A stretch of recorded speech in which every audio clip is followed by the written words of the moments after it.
Okay, so that sets the stage for the carnival as you all stand outside the ticket booth. So why don't we start with Astraeus? Why don't we give us a general description of what Astraeus looks like? Um, well, currently, Astraeus just looks like a normal human. Um, he's trying to look as common as possible. His clothing is pretty drab, bare, and looks like it's been handmade.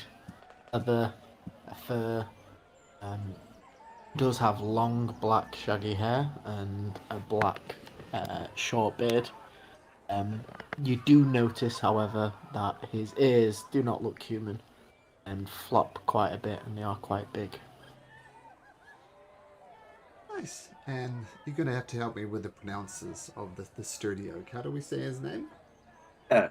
I'm just thinking Idu looks like Idu like this. Nothing fancy really. I just wanted to write it fancy for the sake of RPing, you know.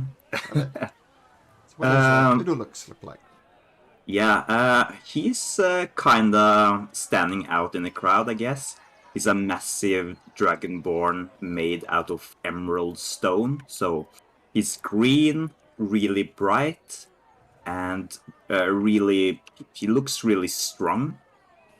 He's currently wearing like lots of natural armor pieces, like his armor is furnished with wood and leather and some gemstones to protect him.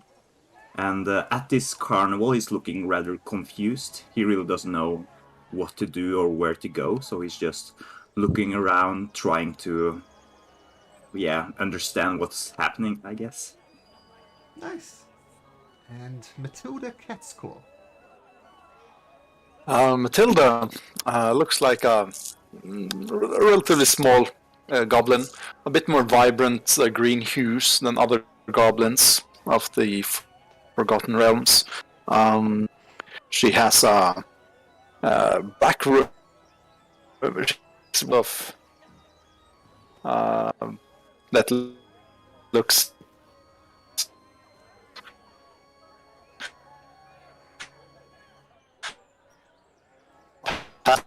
You're breaking up a bit there, bud. also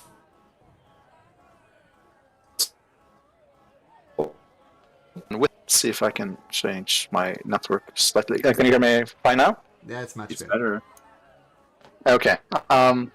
So she's carrying a broom, and with her is peeking out from her hat is a small black feline that has a purple tail. One other note is that her eyes are not goblin-like; they're more feline-like, cat-like. So yellow and with a vertical black slit. Nice. And last but certainly not least, Coon.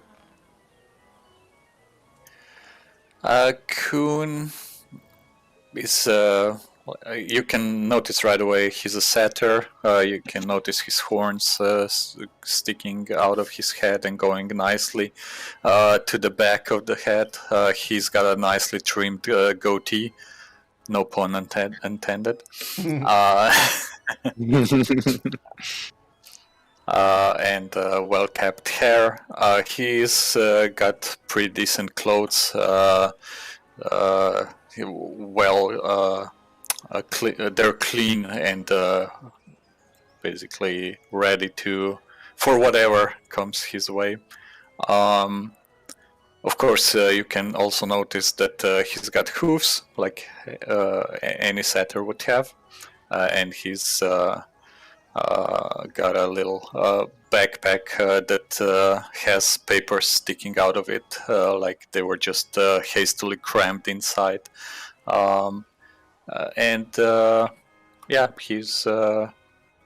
He's walking around the carnival, just looking around for something. Not quite yet. Not quite yet. You're looking around the carnival. Not yet. Okay. But we'll get there. So, as I said, you found yourself standing outside the carnival. And as I said, you all get the sense that everybody else has lost something as well.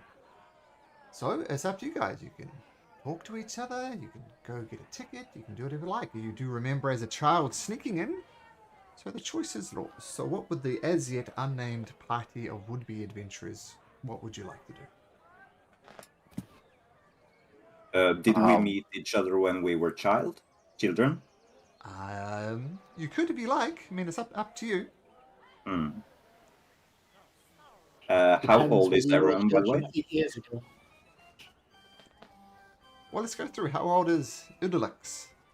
He's currently 18 years old. Matilda?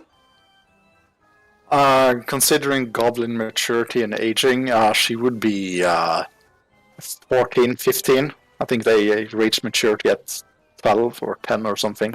So not really old. Astraeus? Didn't have it planned properly, but pretty much the same. I was a child 8 years ago, so the last time it came. So roughly about... They usually grow a little bit older, so I was thinking more about 20, 21. Nice. And Kuhn? Well, Kuhn was about 20 when he first visited the Carnival, so right now he's 27. So you're kind of the same So age. basically, So you can be childhood friends if you like, or you can be complete strangers. Up to you. And the last time the carnival is 8 years ago. Mm-hmm. Yep, every 8 Okay. years. I guess it would make somewhat sense to at least meet each other when we were younger, maybe. maybe after the Carnival, looking for the thing we lost. Ah, there we go. That can work. So you all went to find it 8 years ago, and Mr. Witch, and Mr. Light didn't help you at all. So let's say you come together as childhood friends. Maybe you've known each other over the years, maybe not. But regardless, you find yourself Just in like front to say, of the carnival. Astraeus was a furbolg as a child. He is currently looking like a human right now, though. So Okay, interesting.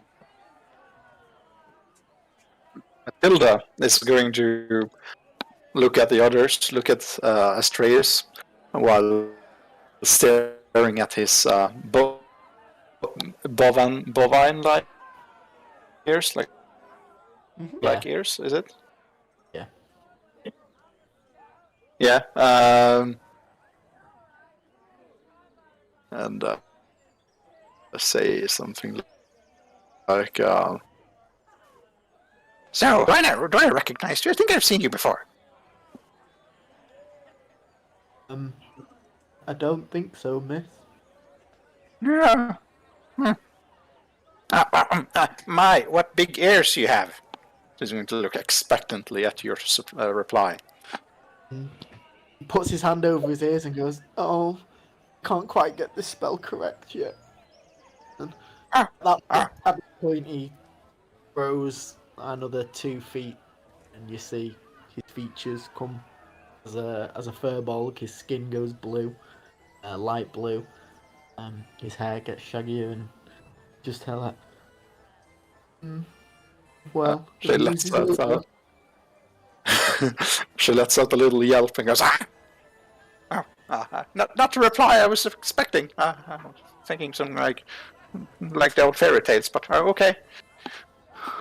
Yeah, I guess you look kind of familiar. Now, at least." And you definitely look familiar, Miss Matilda, if I remember correctly. You were very young back. You were very young the last time we met. Just a little wee goblin. What's the Yeah. name for a little goblin? A noblin, a giblin, a goblet? Goblet! It's whatever you would like it to be.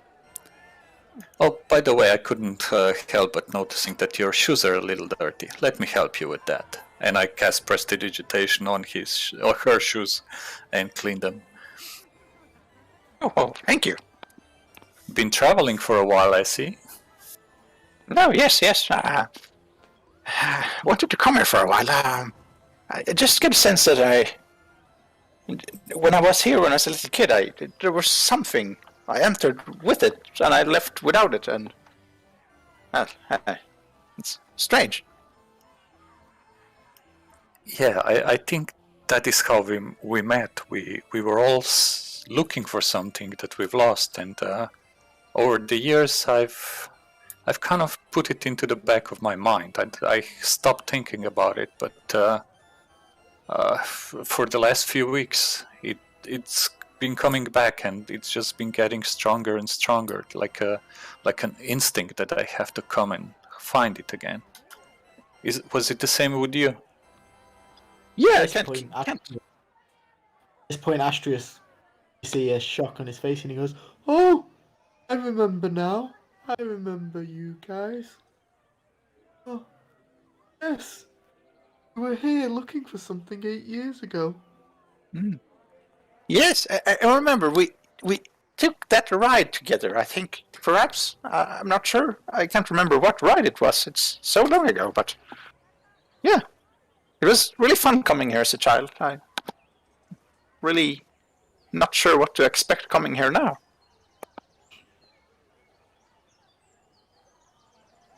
I can't quite remember what I lost, but I heard the carnival was here, and I had to come back for some reason. Yeah, it's the same. This calling. Yes, looks like we've all been in the same situation. Matilda's going to go up to Idolux and just stare at his emerald gem-like hide and just poke it a bit and say, "Can you sell it? Can you sell this for money? Your skin? It looks valuable." It looks he's looking rather confused, doesn't really know what to do or where to go. So as you poke him, he will just turn around and look straight over you because you're pretty short, I assume. "Hey, I'm down here. Down here. Poke. I'm down here. Look at me. Look at me. I'm talking to you." He looks surprised, and then he looks down at you and shakes his hand, gives you a little wave and a nod with his head. How rude.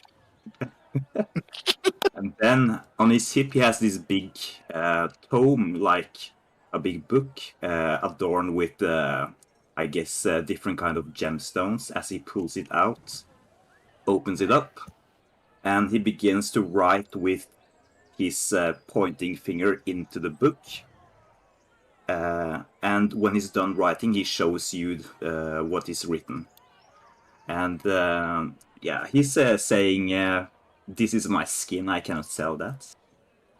It's valuable to me, but I need it for myself." Were you like this, communicating like this when you were a child as well? Yeah, all my life. Oh no! I remember. You're the mute guy. No, I can't say that. That's rude. The one book communicating dragon guy. Kind of remember you. He gives a smile and a short nod. And he's pointing to the other people that you were standing with. And he writes some more. Is this the guys we met as when we were younger?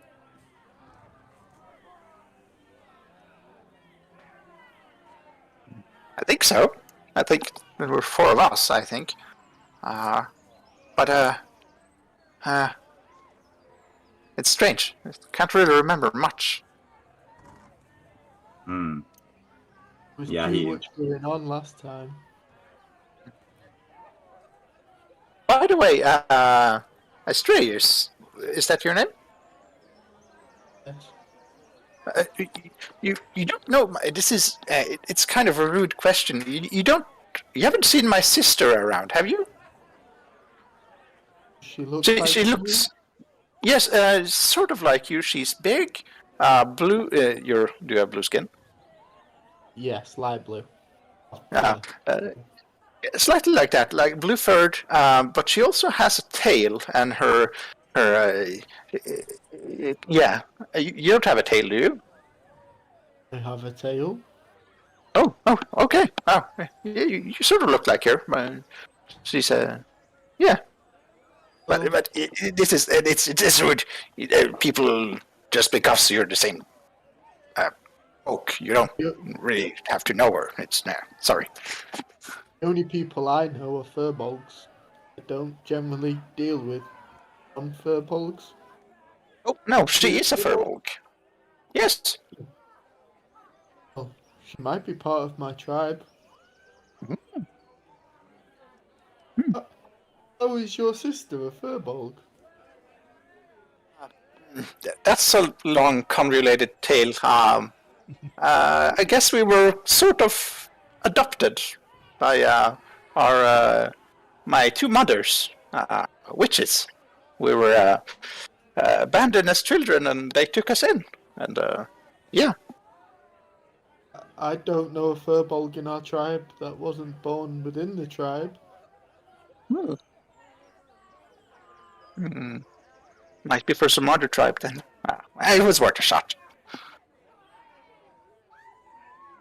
I'm sorry. Oh, it's okay. I just heard she might be around. I'm just looking, just checking.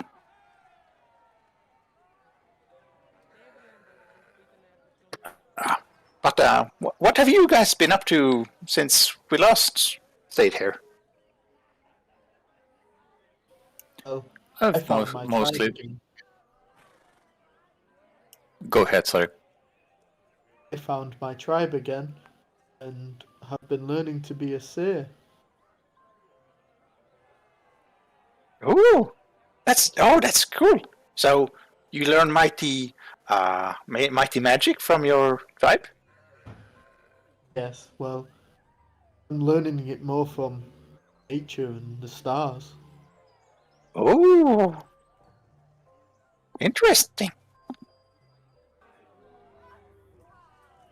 Not much What about else. you, Kieran? Well, since he's mentioning stars, they have been inspirations for more than one poem that I wrote and recited in the inns and taverns around this area. I've mostly been entertaining people and done some business on the side that I'd rather keep to myself, you know. But yeah, it's been a pretty good living. Can't complain. Did your poems include rhymes? Yes, most of them did. Oh, I might write one about you. No, yes, no. do. Yes. Will do, of course. Just give me a day, and I will. We will sit down together, and maybe if we sit down together in an inn or a tavern, I could actually take up the stage and recite it for everyone. See how Yes. everyone likes it. No problem. My pleasure. But I think we should spend at least a day together so I get to know you, and so I don't just make up things. I prefer to write from experience, you know. Oh, yeah. You have to at least show how much of a witch I am, don't I? Yeah. She's going to do a little twirl and curtsy and say, "The name's Matilda. You best remember. If not, I'll put you in a blender. Cat's Claw is my second name. It really is my claim to fame." And she's going to do a little bow. I love it. It's awesome. Yeah. Kun will clap. Excellent start. I like you already. Thank you. Do Matilda have a familiar now?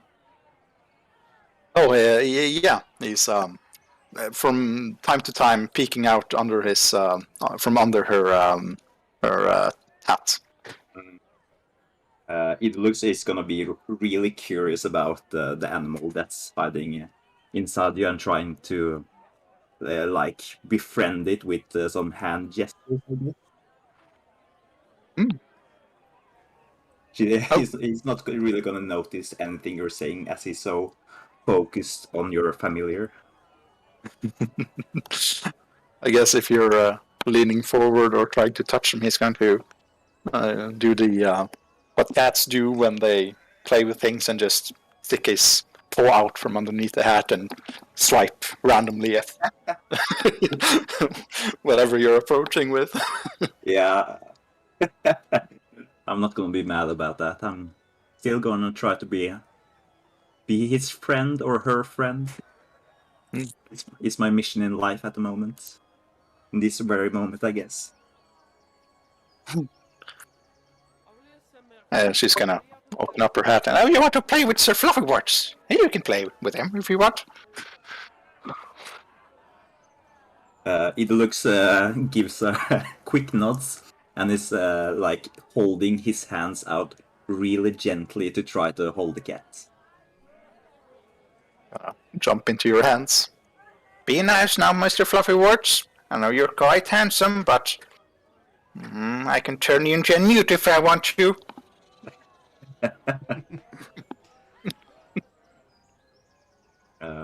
Yeah, Idolux is gonna be really careful as his hands are so big and really hard. I guess his skin is made of gemstone after all, so I don't really want to crush the cat in my hands.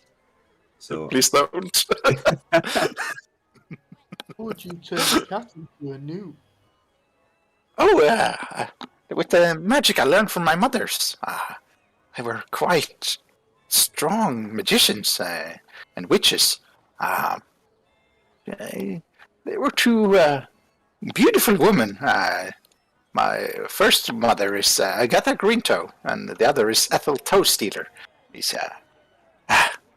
I quite miss him. I haven't seen him for some time. Why would you turn your cat into a newt? It's fun! That's what witches do, don't they? They turn things into newts, poison apples, eat apples that's poisoned, grow warts, and turn princes into newts, turn knights into newts, frogs. So, yeah, isn't that what witches do? Doesn't sound very fun to me. Oh, it's quite fun. Probably not for whatever's the cause, or who happens to be turned into one, of course, but it's all fun, I think.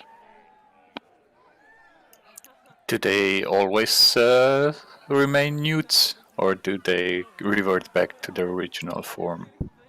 Or do they grow up into a frog or whatever newts do? Until whatever moral of the story has been concluded with, I think. I'm not sure what that is, but maybe they learned something from being turned into a little creature, I suppose.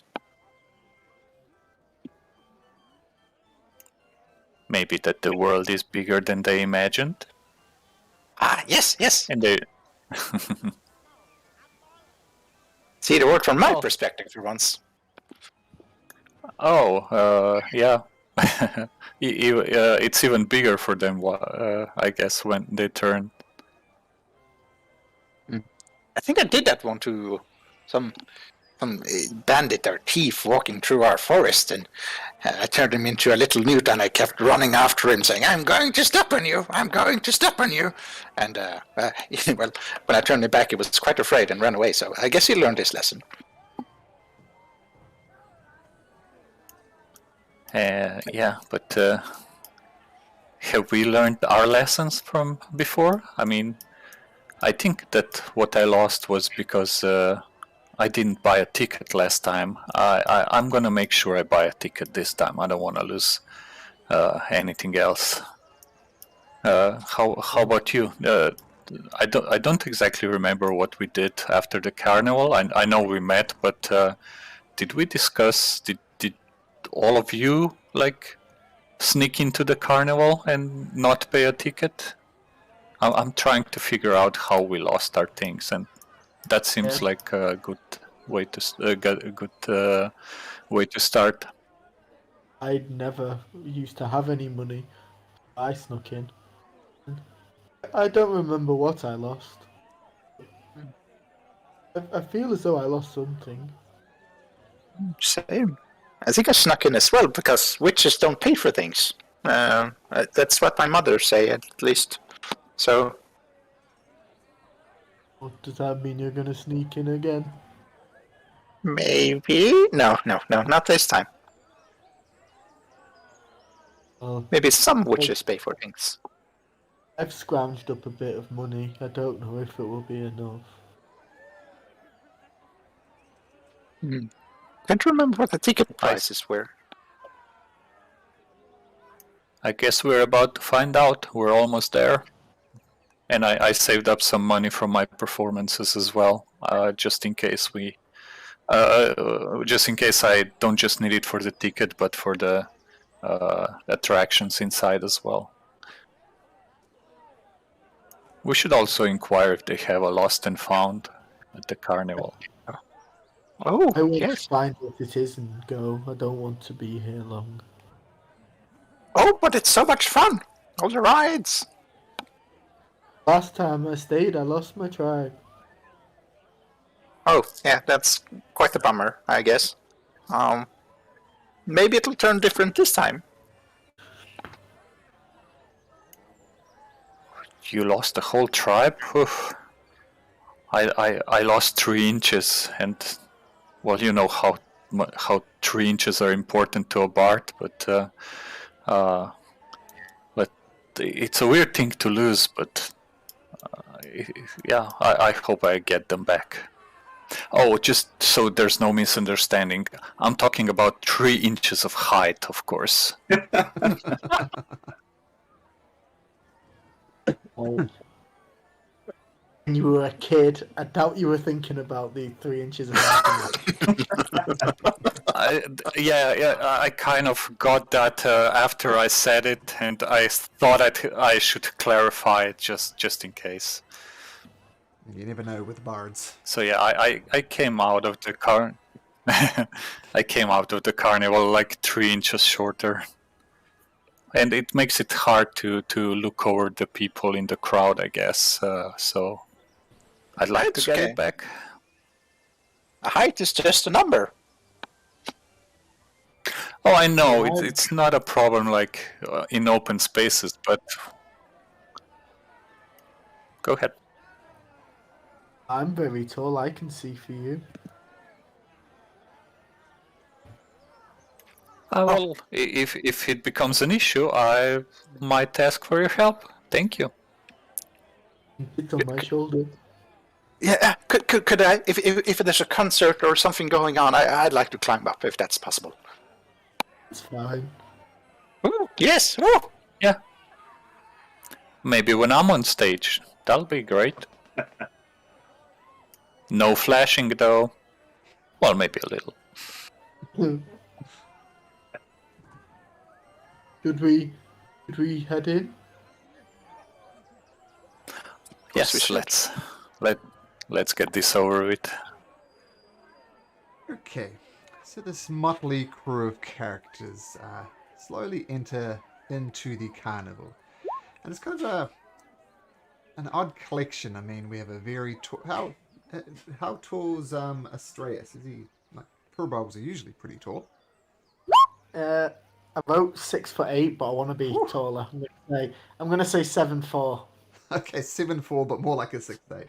Okay, 7'4" is fine. 7'4", and of course a little goblin as well. So very much an odd group of characters, but a fantastic group of characters. And you wander in.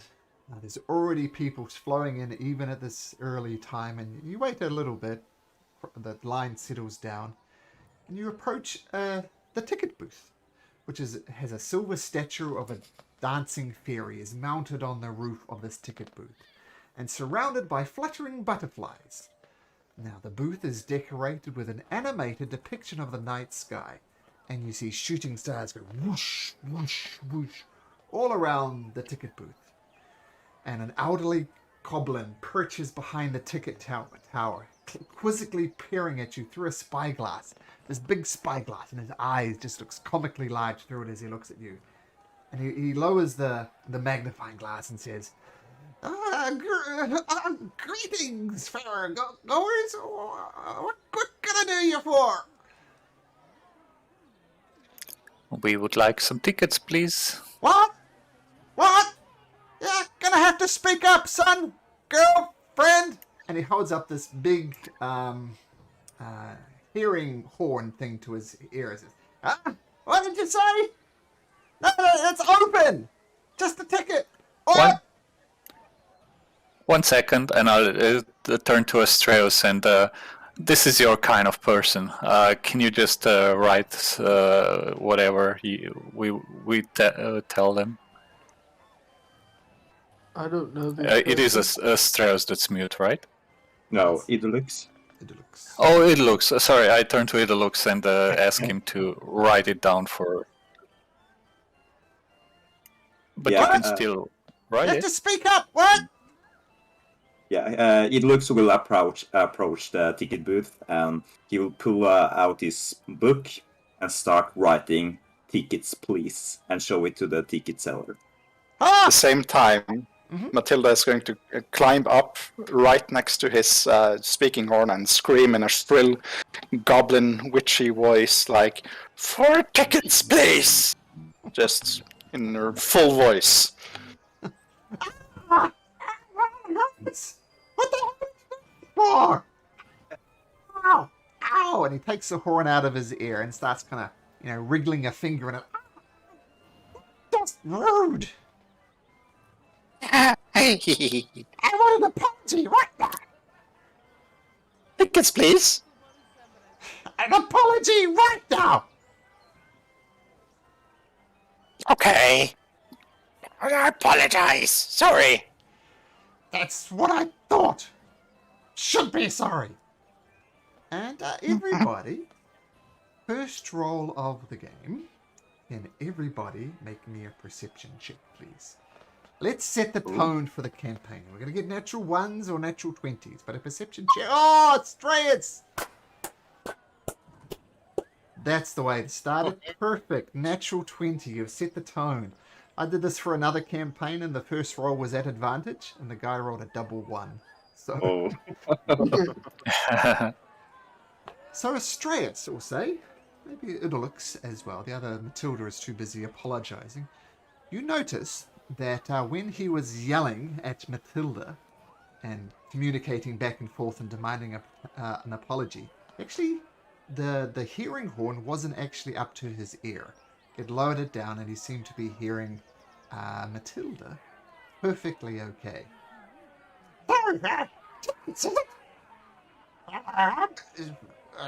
Four tickets? That'll be 8 silver apiece. Let me get this, friends. I've been quite successful lately, so this is my treat, and I pay for all 4 tickets. Okay, so that'll be A gentleman! 3 gold and 2 silver. Always. That's very kind. Oh, 8 silver per one. Yeah. So 8 gold, silver 2 times 4. Yeah, 3 gold, 2 silver. And he, this elderly goblin starts counting it out. 1, 2. Did you give him 32 silver? No, 3 gold and 2 silver, I guess. 1, 2, 3, 2 silver. Right. Here are your tickets. Take care of them. They are good for 8 attractions. Every time you go to an attraction, you get a little punch. It'll take a ticket off, and you have 10 rides you can go on. Some of them cost a little bit more, but they're good. We'll say the big top is free, so help yourself to the big top. And I said a couple more things. And he reaches down behind the counter, and he brings out these kind of wearable butterfly wings, like little costume props. Says it, you gotta wear these butterfly costumes at all times. It's proof that you've entered the big top correctly. So,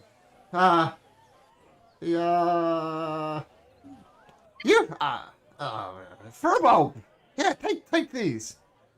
And it gives you these absolutely garish pairs of butterfly wings. They're like streaks of green, streaks of pink, streaks of purple, all colors of the rainbow. But it looks really, it almost looks like vomit. It says, "Oh, this is for you. Put these ones on."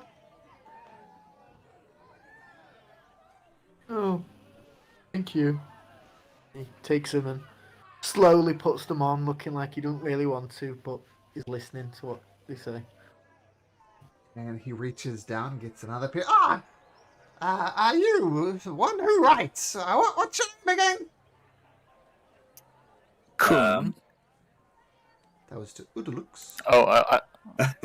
Oh, sorry. I thought because I write poems. It's fine. Yeah, I'm sure. Puts his hand up. Yes, you, the one who doesn't talk a lot. Here's some for you. And he hands you this beautiful pair of green butterfly wings with just a dapple of pink inside. Oh, put them on! Put them on! It looks will put them on, I guess. He doesn't really care too much about it. Okay, and he brings out another set for it's cool. This is for you, friend. My superior friend. Here you go. And it's a beautiful, almost looks like a monarch butterfly, with oranges and blacks inside. Put them on. Put them on. Before I take them, is this included in the price? Oh, you need to hand them back when you leave. It's just proof of purchase, as it were. So as long as you wear these butterfly wings, no one is going to give you any trouble whatsoever. Security, things like that. So just wear the butterfly wings at all times. Okay, thank you. Now, my loud little friend, what can I get for you? What's your favorite color? Wings. Green. No. Yellow. No. Blue. No. Everything. Everything. And the goblin kind of gets the ends of his finger and drives it rubs his temple. There's always one. You want every colored one. Yes. Okay. And here's one just for your size. And he brings it out. Firstly, the wings are far too big for your small goblin form. And they're just jet black. Here you go, miss. It doesn't go, "Oh, they're completely black. They're absolutely hideous and disgusting. I love them." And Matilda puts them on, and it's like you're wearing an oversized backpack, and the bottom of the wings are dragging along the ground. It's a lovely day outside, so there's no mud around. It's a lovely day. She's gonna start running in circles to catch some wind and just attempt to fly. Probably face plant a few times. Yeah, absolutely. So Matilda runs around and tries to use the flapping wings, and you see the goblin just... And she leans over to Estrella. Is your friend all right? And sticks the hearing horn right up next to you. Is your friend all right? Yeah, she will be. Just enjoying herself. Okay, well, you'll also need this map. And he hands you a map, which is the map you see on the screen. Yeah, have a good time and don't get into any trouble and, yeah, enjoy the fair. Next, please. Thank you. Goodbye.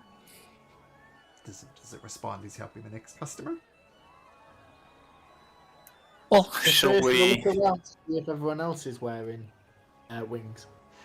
Yes, you see, there's some people who are official looking, like running the various fairies and stuff. There's all sorts. There's halflings, there's elves, there's goblins, there's every possible race. And they're all, helping out with the carousel, helping out ticket booth, the bubble pop teapot stand. So they're very obviously workers here. And every other person you see, which looks like a carnival visitor, is wearing these wings. It's not just you. I don't want to wear these wings. You look so handsome in them. I know, drab. Yeah, They really the- compliment your show. Maybe just keep them for now. We'll see if we actually need them or they're just playing a trick on us. But better safe than sorry.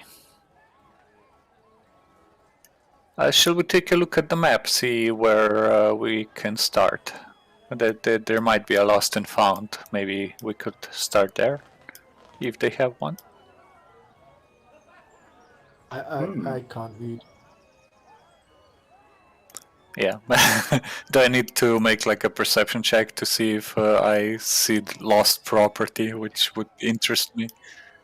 Well, I mean, you see it on your map, and the map is very clearly labeled lost property. Well, this building says lost property. Shall we go there? And if it's lost and found, we could ask about the things we lost. You know what you lost? Yes, I was told when I returned that I used to be taller, about 3 inches taller, so I guess I lost 3 inches. That's not very much. Don't know what I lost. You said you lost your tribe? Was that? Or was Oh. that was the other one? Sorry, I'll get used to who's who. Did lose my tribe, but not here. It was when I left and they'd gone. I found them, so I lost something else here.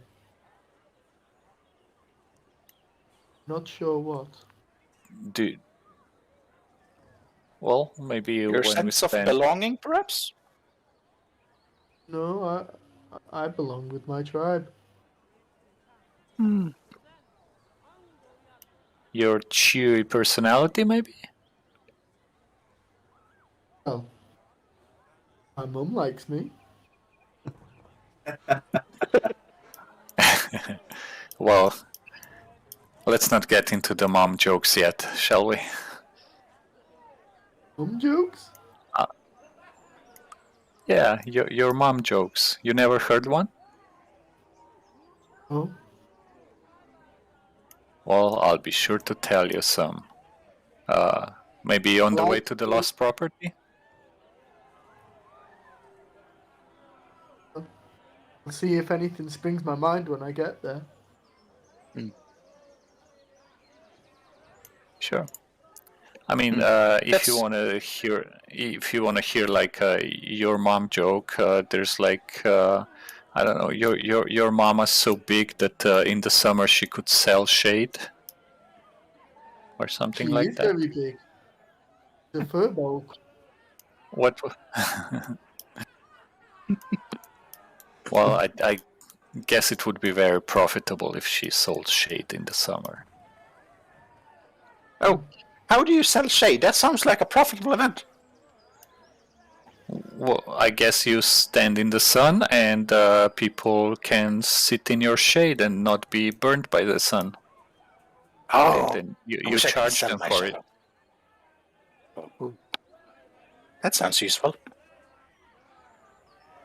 Maybe we'll find a way to do it. Usually sleep during the day, so we don't see the sun. Oh, that's My interesting. mom's usually cast really large and ugly shadows. It's really fun. We played like shadow games, and it was really creepy and fun. Like the shadow games where you make a shape of a bird with your hands. Yes, just with longer fingers and yes, something like that.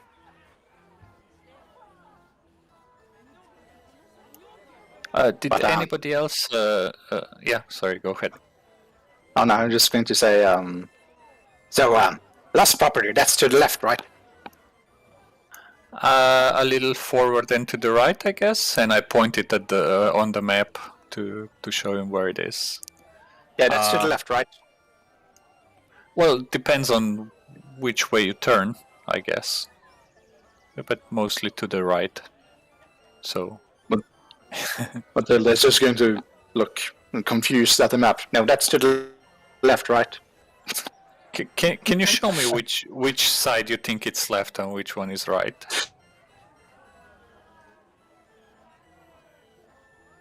You could just go left. Keep going left until left becomes right. Matilda, We could do that. We could take the long way around and see the attractions. I just mean in a circle on the spot. then that's left. No, Okay. it's just around the corner to the left. Let's go left then. Yeah, yes. Matilda's just going to look confused and try to follow you as closely and just look confused.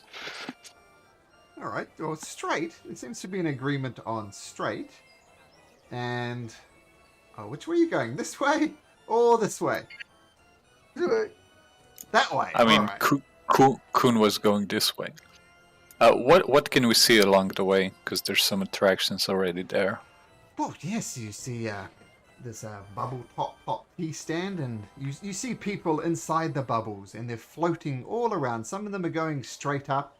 Some of them are running in there like hamster wheels, trying to direct them with various degrees of success. You see a little miniature village here, almost, with lots of little pixies floating around, and everywhere there's just chaos. There's people laughing, people cheering, and as you're debating what left means and what right means, you notice two children.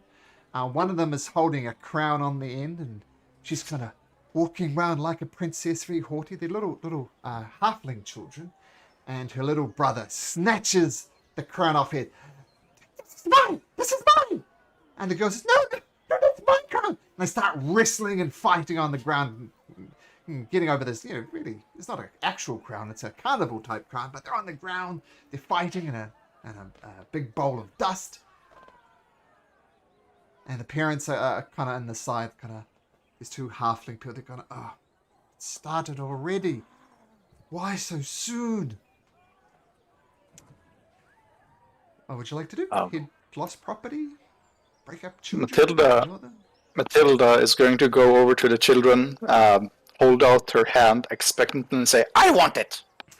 No! No. This is mine! No, it's not, you silly boy, it's mine! The little girl punched the guy on the shoulder and goes, ow! It's mine! He's going to start shouting, fight! Fight! Fight! Fight! Fight! It looks wants to go over to the children and try to break them up, like try to get them to stop fighting. Okay, so 2 rolls. Let's have Matilda make an intimidation check, and Astraeus just make an athletics check to see if you can just physically separate these children. Idulux. Yeah, it'll take a bit. Yeah, I think we're gonna have some confusion between Idulux and Astraeus. Oh, sorry. So who's breaking it up? Worried. Idulux? Yeah. Okay, so it's athletics from Idulux. Sorry about that. Yeah, no worries. I think you're going to beat a natural 20. Okay, not too. Okay, so as Idulux is wandering over there, getting ready to grab the children by both shoulders, Matilda is saying, fight! And the children look, and the little girl just takes a round-held punch and just punches her brother in the nose. And you hear a little cracking sound, and blood starts trickling down his nose. And the little boy gets ready to punch it, and he stops and goes, oh, my mommy! And blood is just coursing down. And you see some of the Witchlight hands, the people coming through. As Idulux, you do successfully grab the 2 halflings and kind of hold up one in each hand as blood continues to gush down this nose. And eventually the mother goes, oh, what happened? What what happened? And she just grabs the children out of your hands and holds them close and says, you're horrible people. You just leave my children alone. Samuel, our children the one's broken nose, I think. Help! And the female. Please. Oh, Where's the crown, by the way? Is it on the ground? the girl's still holding it in her hand. Okay. Matilda, you can make a persuasion check at disadvantage. Yeah. Let's see, that's control. Like, yeah. Oh, wow. Yeah, even with a 15, the little girl is annoyed. You've got her into trouble, so she is decidedly not wanting you to give the crown back. And as a halfling mother goes away, presumably to find the halfling father, a big half-orc wearing a vest with kind of sparkles all over it, and a hat, a very wide brim hat, and some round John Lennon type glasses. It comes up to you and says, "Was that your doing, miss?" Looking directly down at Matilda. "I heard you saying, fight. Was that you?" Sorry, I dropped out for a bit. Who says fight or asks me if I said that? A large half-orc. He's got a vest on, a wide brim hat, and spectacles. His vest is very sparkly. The sparkles, in fact, move. They're not static. And he looks down at you and peers down at you from a great height. Not as tall as Astraeus, but still, good 6'6". And looks down and says, "Was that you, young miss? I heard you shouting, 'Fight, fight!' Was it you?" No, that was some other goblin girl. Look, that's the one! I'm just gonna point at some random goblin-sized creature she can spot. Well, first of all, make a perception check to see if you can spot another goblin. Goblins are rare. Tell you what, no, you don't spot another goblin. There's no goblins around. But you can point in a direction if you like. Yeah, a random direction that I can see a goblin-sized creature at least. Because there is no goblin-sized creature with which to Oh. pin the blame on, you can make me a deception check at disadvantage. Does Kuhn hear this conversation? Of course, Kuhn is right there. Oh, disadvantage. Disadvantage. Yeah.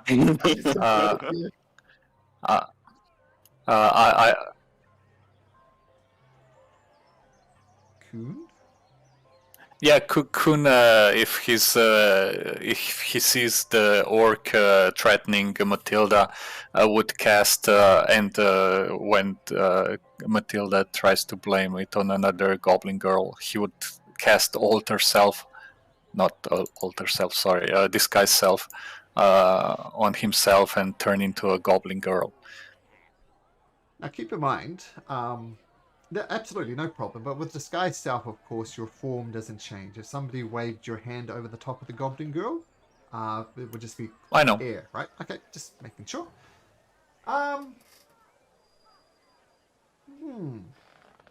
Make me a sleight of hand check then, to see if you can subtly cast this spell.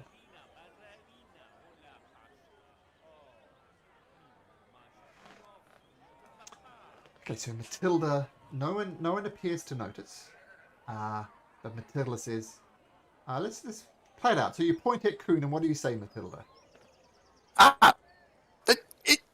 That's the one. I think. I'm a bit confused. I'm not sure to say that. You get paid enough for this. Look, little goblin girls, whichever one of you it is, I don't care. Violence, threats of violence, encouragements of fights are strictly forbidden.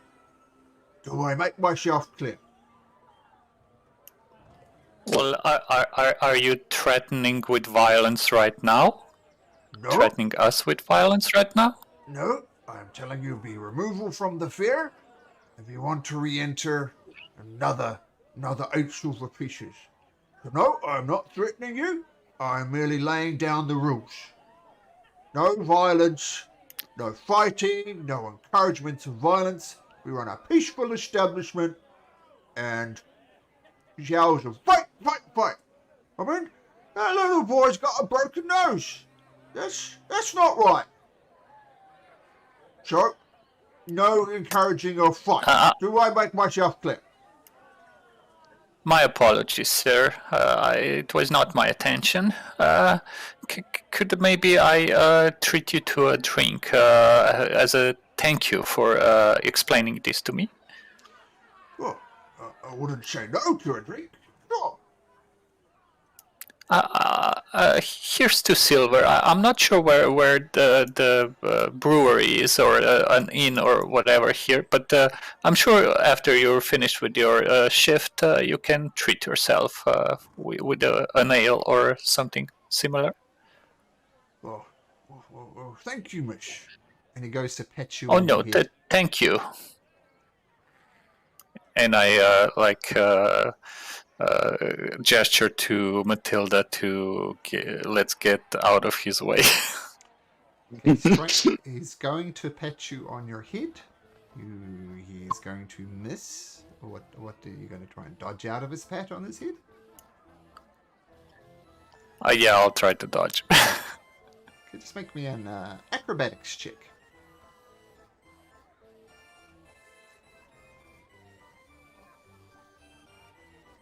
Ah, nice. So the half will go. And no touching without my consent.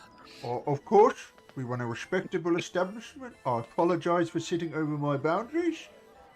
Thank you for the silver, and be on your way. And the half-orc goes wandering down. Apparently some type of security person. But you hear the sobbing of this poor little boy with a broken nose, thanks to some very perceptive words or intimidating words from Matilda. And you notice that the fear gets just a little bit sadder. Some of the keys from the music is a little bit discordant. Things are just taking a little less cheery. And I'll direct your attention over here. Oh, over here. I'll move you over there, in fact. There's the mood in the carnival. It's a little less, a little more glum. What would you like to do? Mm-hmm. I will keep my disguise up. Okay. Where's Astraeus? Astraeus! Come out if you're hiding. Pops it out of this tent here. I didn't want to get into that. Don't worry. Sorry. I just wanted to, don't worry, the orc is gone. You can come out. I didn't mean to make the mood worse.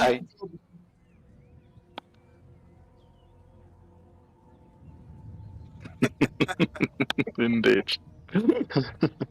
I didn't really mean to make the mood go. It's kind of strange. It's just my mother's told me that children's crying is a great source of power. Sorry. It's fine. Sure, you would have got a lot of power from me as a child. Oh, so sad. Oh. Did you cry a lot? Were you a crybaby? I think I remember something like that. Didn't have any friends. That's okay. We're your friends, right? Joy.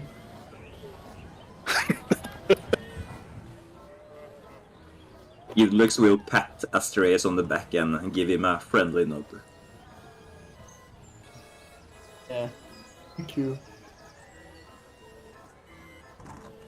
Well, let's move on. to the lost property, and maybe not get into any more fights or encourage any fights. I meaningfully look at Matilda. I'll try. So you move across to the left/right. And you notice with this kid with a broken nose, you notice this thing here is playing some music, but now it's decidedly off key. And you notice some of the pixies who are flying around and flying around, looking happy and enjoying the place. Pixies, some of them almost their lights have gone out, and they sit down on top of this banana, and some of them on the big top, and they're just taking big sighs, and they pat each other on the back, and eventually they start flittering around again. So everything's a little bit off key. Sparkles have lost. Yep. Are we passing the kid with the broken nose? Are we going past him? Oh, they've dashed up this way, presumably to find the dad, which is what the mother said. Okay, then they're too far. We'll just go to the lost property. Okay. As we look at the big instrument, Astreus is just going to say to the person playing it, "This broken." Okay, just give me 1 second.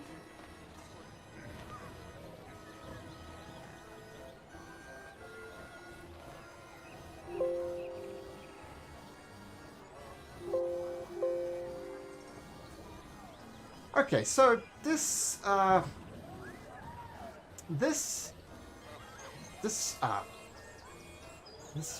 dreary off-key tune spills from an instrument on the back of a brightly coloured wagon.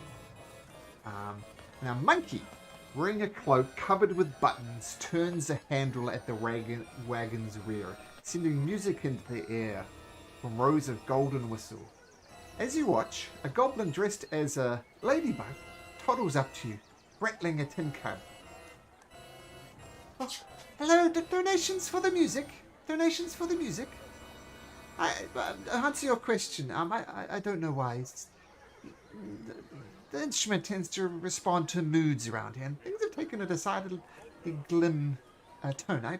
I'm not sure what happened. A little child got a broken nose or something? Do you know something about that? The little goblin says to Astreus. He just shakes his head left to right very quickly, but doesn't say a word. Oh, music. Did I hear you correctly? You're collecting donations for music? Yeah. Would you accept a little performance from yours truly with a lyre or a lute? Of course.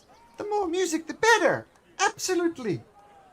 And she sat this little goblin with this ladybug. Said, "Everybody, pay attention. We have a special performance today from." Oh, my name is Kuhn, and please let me drop my disguise, because it'll look weird if a goblin is playing a lyre that's like 2 feet away from its hands. Don't So be we have afraid. Kuhn, magical tunes. You see the magic already? You can change forms, do anything. And a crowd of about 10 people gather around, and they look expectantly. The monkey stops grinding the instrument, and all eyes are on you, Kuhn. While I play the lyre, I will keep a beat with my hoofs to the ground, just to accompany the song. Yeah. Do I roll performance or something? You absolutely do. It's a straight performance. The music. Well, explain the music you play, Kuhn. It's an excellent. It's very cheery music because I wanna improve the mood that went down with the fight. It's like fast, and I don't just beat the hoofs to the ground. I actually jump up and down a little for a louder sound, and just an overall cheery performance. Okay, so absolutely cheery performance. People Some owls start together and start doing like do-si-do dancing back and forth, and people are clapping along with the tune. It's a fantastic performance. And even without you knowing it, some people have thrown some copper and some silver at your feet. And altogether you get 5 copper pieces and we'll say 7 silver, not 7, and a silver piece. Someone was generous enough to throw you a silver piece. A fantastic performance. And as you're doing your... I just wanted to say I pick up the money and then give it as a donation to that. Was it a goblin that was collecting donations? Yep, a goblin dressed in a... Yeah, I'll give him or her the money that I earned. Oh, thank you, sir. Thank you. Very good. A very good performance to clapping hands. And it looks you're going to greet the monkey? Yeah. This is happening on? Yeah. I will not pay much attention to the music as I'm too focused on the monkey, I guess. Okay, so you approach the monkey? Yeah. I want to stretch my hand out and see how it reacts. Oh, hello. Like Nice to meet you. Holds out his hand. I'll go to shake his hand, I guess. Yep. And his hand is, it's almost like leather. You know that presumably he turns his organ every day after day, even when different locations across the multiverse. His hands are like leather. This is, very nice to meet you. My name's Ernest. What's your name? It looks will pull out his book and start writing, introducing himself and asking him, is he a normal monkey?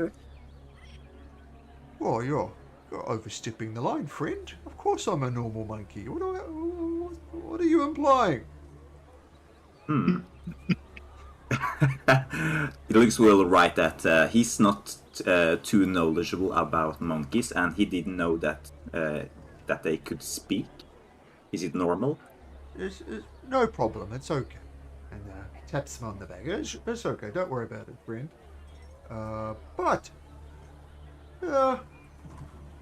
And you notice that this monkey has got a vest on, and it's just absolutely covered in buttons, like small buttons, colourful buttons, all sorts of buttons. And he says, "Oh, friend, spare a button, if you please. I'll show it next to all of these. I offer nothing in its place besides a smile upon my face." It looks will scratch his head. He don't think he carries any buttons on him, but in his pocket he has these little emerald gemstones from his tribe that he likes to carry around, and he will hand one of those to the monkey. "Oh no, there's no need, friend." And he passes the gem bag. It's just buttons. I don't know if you have any friends, but buttons is what I like. I have a button on my backpack. You can have one. Oh, thank you. What's your name, friend? Tilda Catsclaw. That's my name. Oh, What's yours? Speak thy name. Ernest. My name is Ernest. Nice to meet you. Thank you very much for the button.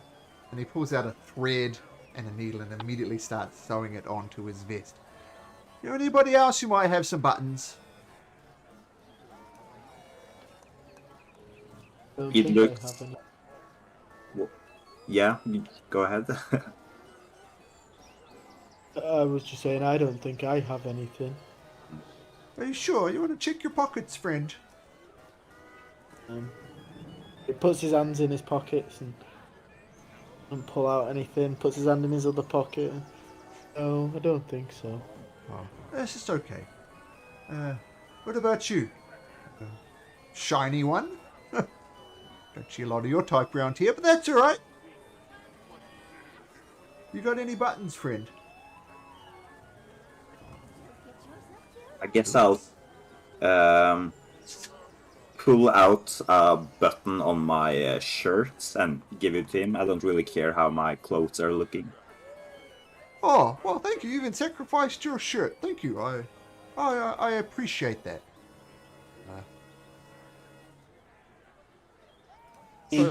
Astrid Uh, says, I don't have any buttons, but I can put them on for you. And he casts mending Oh, on the shirt. that's a fantastic little trick you've got. And also the meaning kind of tidies up some of the loose thread, and it just looks distinctively smarter. Oh, thank you for that, friend. Very, very, very nice of you. It's okay. Idlux will poke the monkey softly on the shoulder and show him what he's writing in his book, where he is asking why he wants buttons.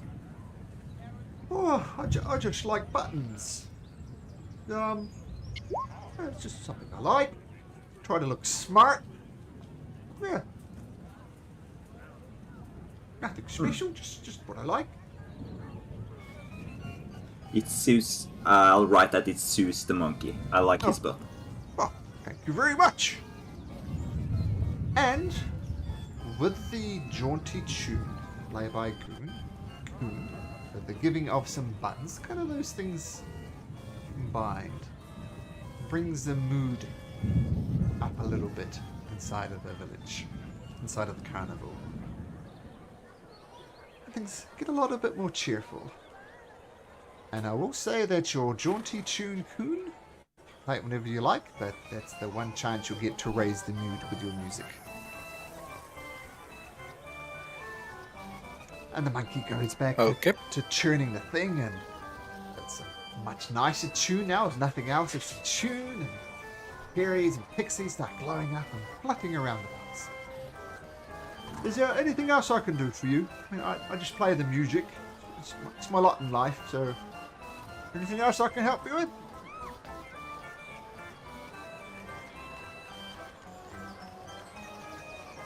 It looks at other people and shrugs, like anyone wants to ask him something.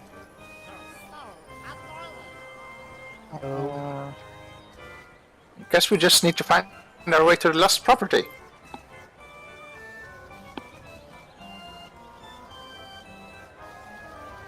Okay.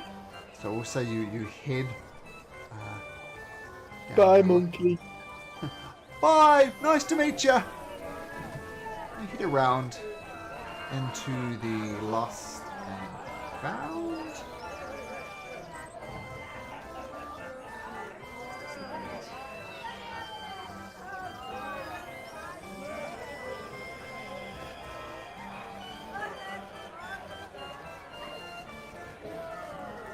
Okay, outside of the lost property wagon is a large feline creature with midnight blue fur. There's a pair of tentacles extending from its shoulders and wears fake butterfly wings.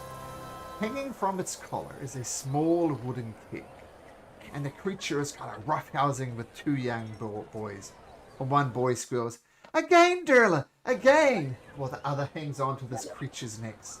And the creature's just playing around, having a blast with these children. What kind of creature did you say it was?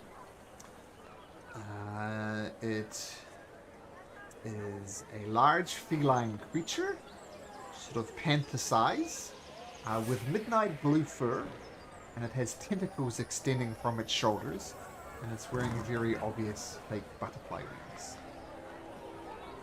Act exactly like that.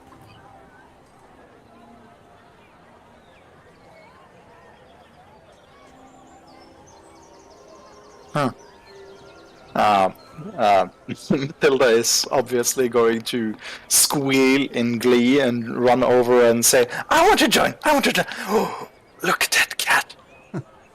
Look!" She's going to point at it just with her large eyes. "Look!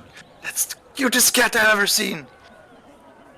Well, not to be too presumptuous about it, but I'm not a cat.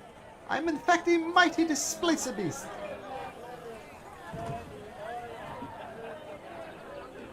Yeah. He's gonna Straeus just goes, stare are you a wide-eyed. guest? Is that a Strays? You a guest here? No, I mind the lost property. It is what I do. I mind the children. I mean, children, let's be face it. We need to nurture the young, for they're the lights of tomorrow. So it is my absolute pleasure to take care of these little rapscallions. You have wings on. Oh, they're just fake wings. I mean, you have wings on too, and I must say, your wings are quite magnificent. I love the colours on them. Well, I like the way they blend together and swirl and well, they look terrible. I'm not going to list words. They just look absolutely dreadful. I think you got the worst possible choice of wings. They don't suit you at all. Don't want to wear them. Well, that's a problem though. The witch and the people working here, though, look very frowny. You won't be allowed on any rides. So I'd suggest you wear the wings, even though they do look quite dreadful. Anyway, Like, You want to swap? Do you want to swap with mine, Straeus? no. I don't like any of these wings. Aww. You But- said you liked yours. You said they were amazing. Yeah, but I don't want you to feel bad about your wings. I don't like your wings either.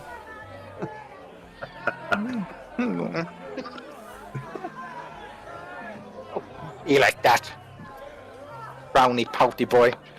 She's gonna puff and puff and turn around to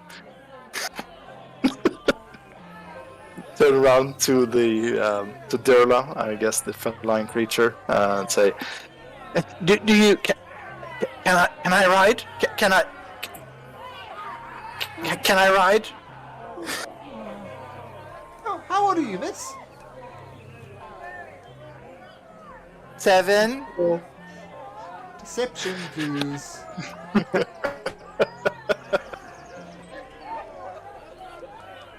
Oh. Look, as I said, I said she's 4. nurture the young, for they are the bright lights of tomorrow. And you, friend, you are not 7 years old. Don't be ridiculous. I'm a child at heart, Joe. Of course, we're all child at heart. That's absolutely true. You know, I'm duty bound to look after these children. People leave their children with me as they go to tend with other things. As people fetches food and drinks, I look after the children, and I don't need you disturbing. I mean, I'm duty bound to Sorry. look after these 2 young boys, Vero and Alowan. So here's Vero and oh, by the gods! Oh, where's Alowan? Alowan! This is your fault. And he points directly at Matilda again. This is your fault. I've lost Alowan. Please. I can't leave Alo here. Go find Alowan. Just go. Straeus will have a look around. You see a young figure like dashing up around here. You gonna guys chase after him? Yeah, sure. So you tear off from the lost property, looking for Alowan. I need everybody to make me a perception check, please. Ooh, good.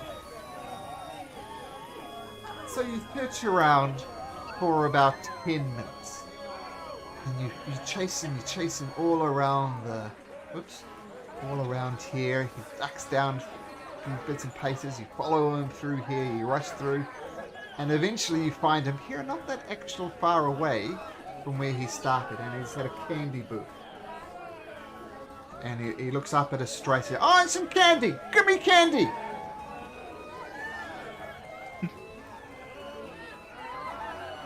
Oi! Candy! Now! Give me money! To Astraeus. Okay. He hands over gold. Whoa, kid, mate! And he buys like a ridiculous amount of candy, spending 5 silver pieces, which gets an incredible amount of candy. And he's just absolutely loaded up with candy. And he starts wandering off this way again. Excuse me. He says through mouthfuls of candy.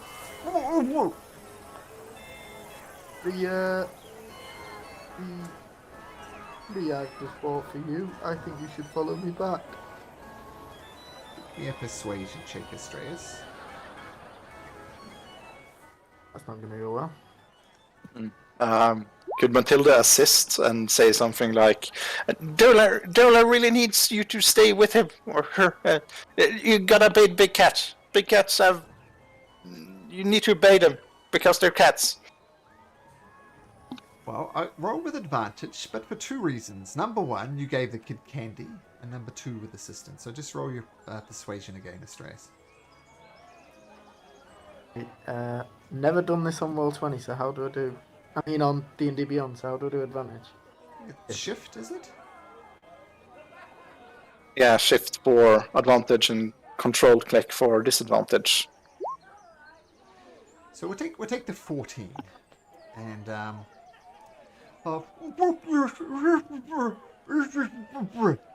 and he holds your hand, Astraeus, and he starts walking back to where he came from. Yeah, Astraeus just keeps walking.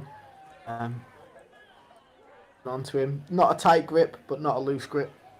Okay. The children is obviously distracted by things, but with a firm enough grip, you bring him back to Durla.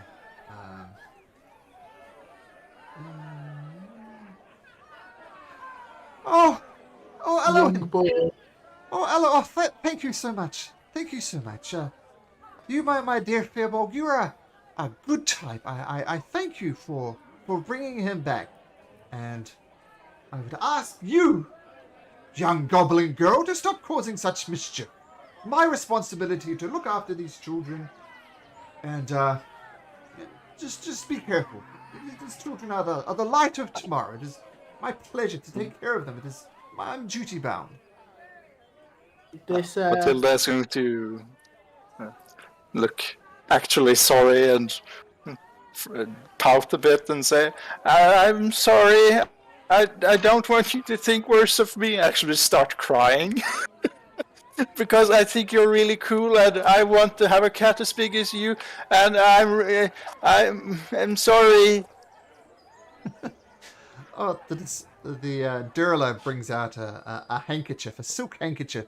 She says, "Oh, it's okay. It's everything worked out in the well. Just take this and try and clean up your face a little bit. No one wants to see snot running down your face. Just clean yourself up a bit.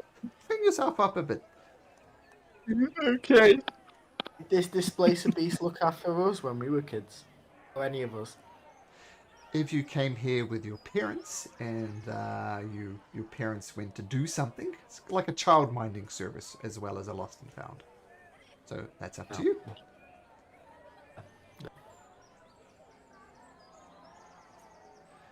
Considering we've brought back the child, can you help us find some stuff? Oh, of course. What is it you've lost? I mean, the child mind and lost and found. Don't know. Well, it's going to be hard for me to help you then. What about you guys? You know what you lost. I don't know either. We came here all as children and we left without something, but I don't know what. Just remember sneaking in, and then I was caught by a big tall guy and some other guy. Oh, so you snuck in. Well, that's the problem right there. Everything has a price. So why you not might have paid from the coppers? The Carnival took something from you. And I'm afraid I have mundane items here, like hats and canes and all sorts of things. But if you did not pay, well, something was taken from you. How you might get it back, I don't really know. Is there a manager we could talk to? Or an owner of this carnival? Maybe someone who would know this? Well, there's Mr. Witch and Mr. Light. You'd find them over here, over yonder in the staff area, but to be clear, guests are not welcome there. But you could go talk to them directly, because, quite frankly, Mr. Witch and Mr. Light appear very much on edge. I mean, you're not welcome there, but, you know, between me and you could sneak into the staff area. Maybe... I don't know why they're on edge, but they're definitely on edge. They wouldn't welcome you there. It's for staff only. But if you could listen in a little bit, see what they're talking about, maybe you could find out why they're on edge. Because they're the very heart, the very life of this carnival.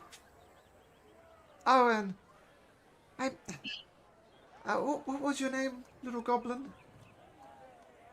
Matilda Catsclaw. Look, Matilda, I'm very sorry that I snapped at you.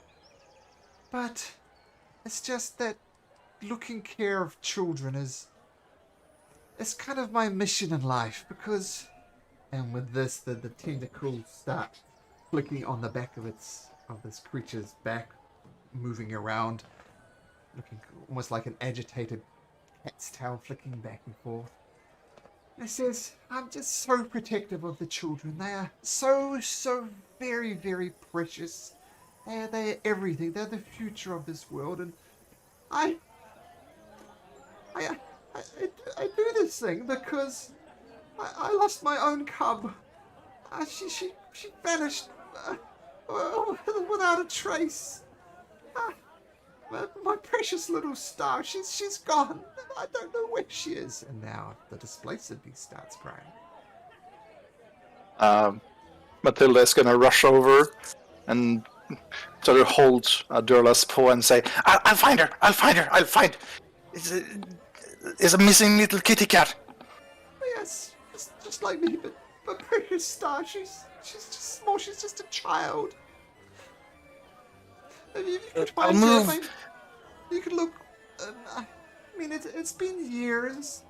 My heart is broken in twain. But yeah, no one's ever offered before. And he goes back into the lost property and comes back with a little small mirrored ball, almost like a disco ball, but about the size of a golf ball. And he says, this was my precious star's favorite toy. And, yeah, if you could find Star for me, that would be great, but I hadn't seen her in over a year, but if you find her, I'd be very much appreciative. I swear on my honor as a witch. I'm sorry. Trace's eyes light up when he hears that the kid's called Star. The displacer beast looks at Astraeus and says, I noticed your reaction changed. Do you know where Star is? Oh, so I'm good at finding stars. Oh, fantastic. She was a light of mine and my partner's life. And ever since Star left, well, it's just been me. It's tough losing a child, and my mate, well, she left, and now it's just me. So if you're good at finding things, please find Star. Gets a paw and wipes off the tears and a little bit of snot running down his anther-like nose. Did she disappear from the carnival or somewhere else? No, she was here in the carnival. I mean, lost in properties and wasn't very interesting to stars. You know, well, she wasn't interested, but she'd go on the carousel. She could run around the carnival to her little heart's content. Everybody loved Star. She was star in name and a shining star by nature. Some days she just didn't come back. Has it been? How long has it been since she went missing? Over a year. Oh, As I say, we travel Was around the a lot. car- I mean, the Yeah, only that's thing- what I was gonna ask. Where was the carnival at the time of her disappearance? We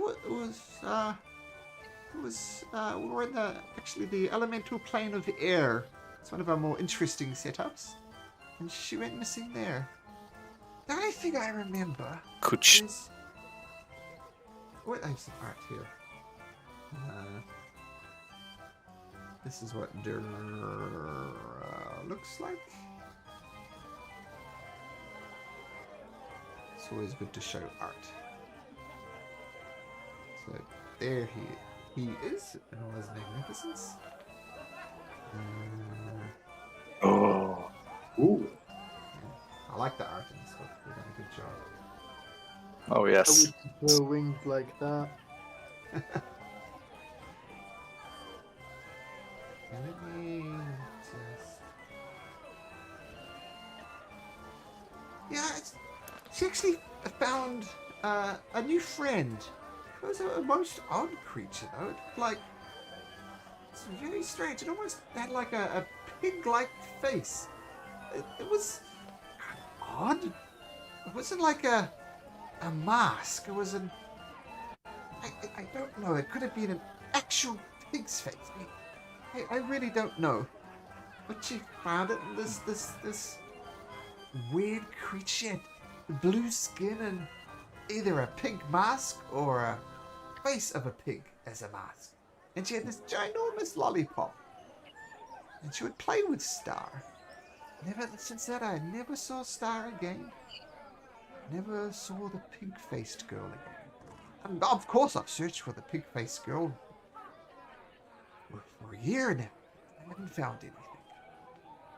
So if that helps you found my precious little Star, then I'd be so... Does that creature's description match anything Matilda would know of different humanoids or creatures? I think that would be a nature check. Okay. Oof. So you know it's blue-skinned. You know she's wearing either a mask or an actual pig face. You're not sure. I mean, it could be a very a juvenile furbolg. They're known to have blue skin. It could be a goblin. Not enough to go on, unfortunately, but blue skin, carries around a large lollipop, and wears either a pig face or a pig mask. Short answer, no. If that creature has any role to play in the disappearance of your kitten, I'll turn them into a newt. I'll get Star back. I swear it. Well, I don't appreciate... I mean, you're not allowed to do that type of thing here, you know? It's in jest. You little sow pig, you do exactly that.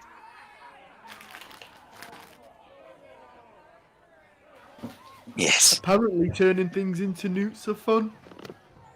Yes. That's what they deserve.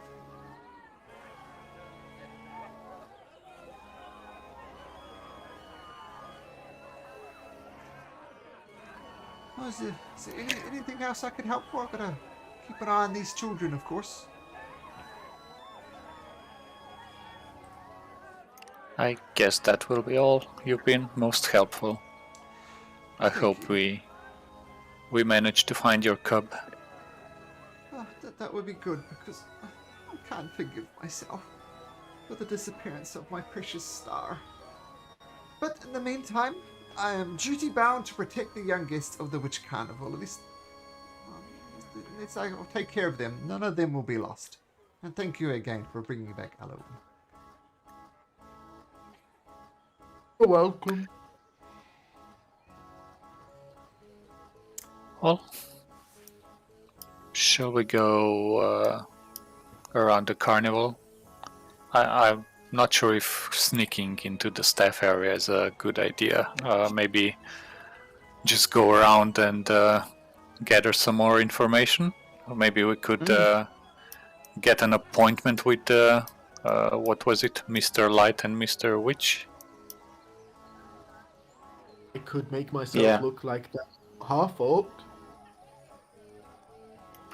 Yeah, me as well. I mean, not at the same time, that would be counterproductive, but that's a good idea.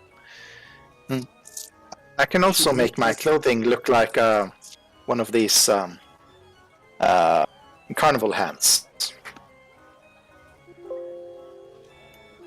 Yeah. Well, let's keep that as an option, but maybe there's an easier way to get to them. Let's keep an eye out if you can spot them while we're walking about, perhaps. Yeah, shall we take the long way around this circle? I want to see the attractions. Ah, yes. And buy some candy on the way as well. Sure. So you start your loop around there. I'll just draw your attention over here. As time progresses. Sorry, one sec, someone's calling me. Sorry, just give me one sec. Sure. Hello? I'll just grab a drink from the kitchen. Hello? I'll be back in a second. Yep.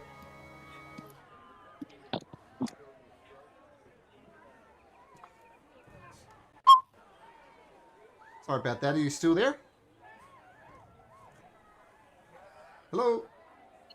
Hello. Hi. Hey. Okay, sorry, I was a bit concerned because one of my kids is at school and I thought it was the school's number, but it was actually someone. Apparently a package has been delivered to someone under my name and it's been filled with drugs. And unless I send them money immediately, then I will be arrested. Oh my god, best send the money quickly. Send the money quickly, absolutely. Yes, so... They already got it. I just sent it yesterday. No, you got me in trouble, bud. The scam was one of those, robotic voices as well. Anyway, back to very exciting things. Is Matilda back?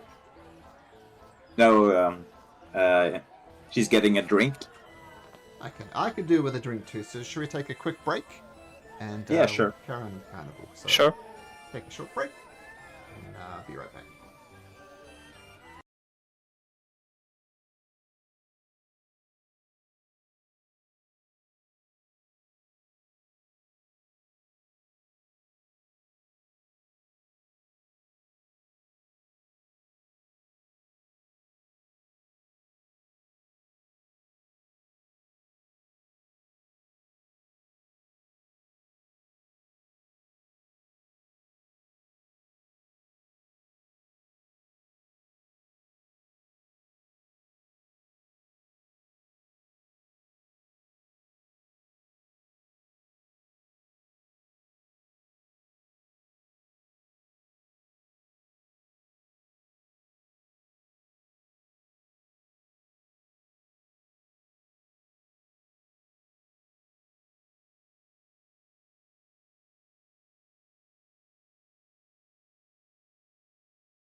Okay, so welcome back.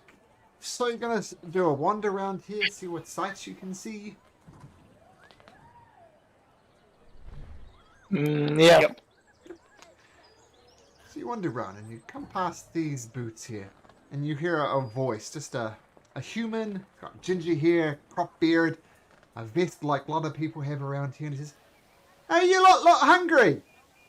Do you like some food? Got all sorts of I'm- delicious treats here. What would you like?" Dr. Rats! What's that? Rats! Rats? I've got nothing like rats. Yes! No rats, sorry. Aw. The closest I'd have would be like a kind of sugar glazed button mushroom to kind of look like a rat. Will that do? Yes, yes! Alright, give me a second. And this human starts chopping mushrooms and kind of arranging them, and he hands you on a paper plate. There you go, sugar glazed button mushrooms that look like a rat. That's, if you give me your ticket, please, it'll cost you 1 ticket punch. Okay. Shoop. So just take a note of that. You have 1 less punch on your ticket. Yes.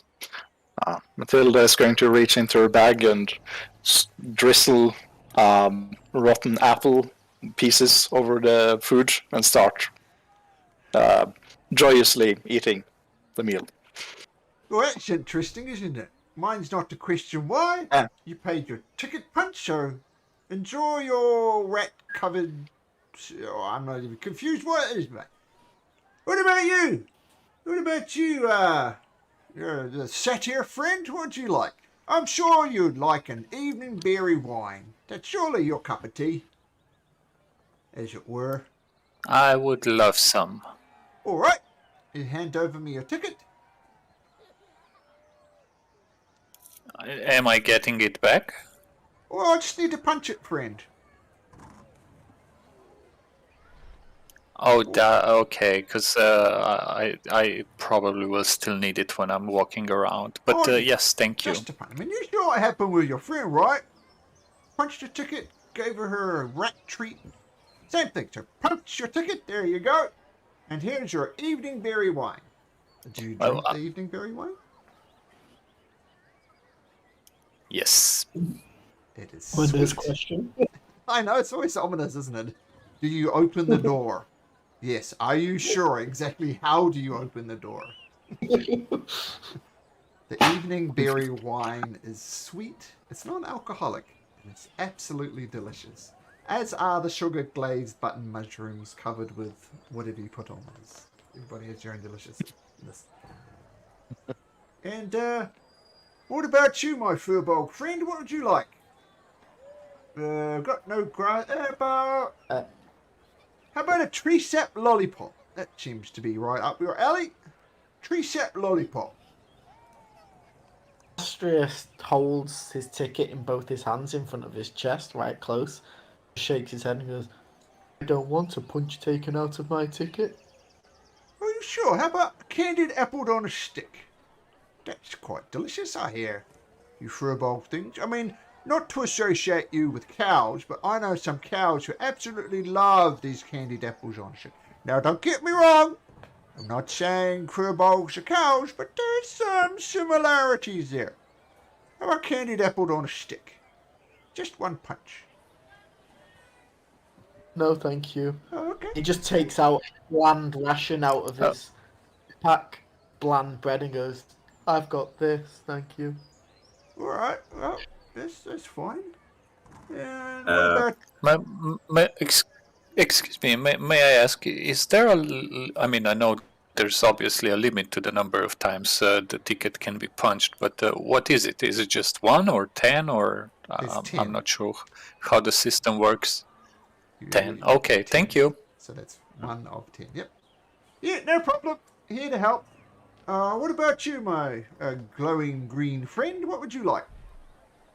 Idlux will point at the apples, and he will hold up 2 fingers because he wants 2 of them. Well, sure. I could. Yeah, 2 candied apples on a stick coming right up. Might I tempt you for the Euphoria cookie as well? He'll shake his head no, just the 2 apples. He holds it up. This is pretty nice. And you see a saucer-sized cookie, and it's dusted with little particles of fairy dragon euphoria gas. It's just kind of, drifting over it. Can't tempt you for a cookie? He'll scratch his head and sure, he'll nod. So 2 apples and a cookie, is that right? Yeah. Alright. He takes your punch card. 1, 2, 3.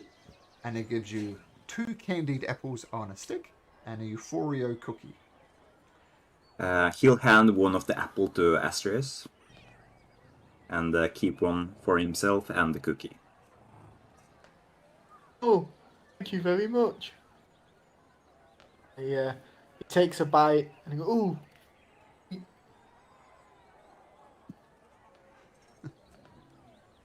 It's very, very sweet, crunchy, perfect candied apple on a stick. Alright, well, if you ever need more food, you ever get hungry, come see me. My name's Jerry. So come see me. I'll see you right.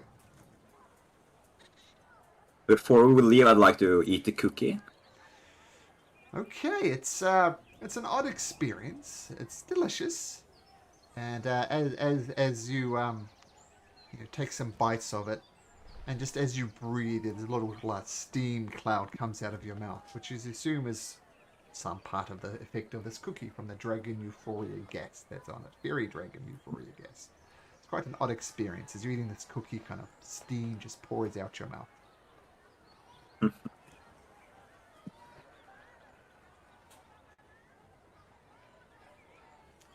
Should we check out the dragonfly rides? Would anybody like to? I mean, I assume you can fly with them.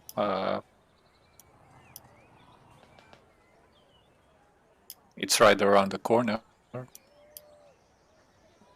Oh, yes. We gotta take a ride on something, one of the attractions. I mean, we're here. We should take advantage of it. We paid for it. Mm-hmm.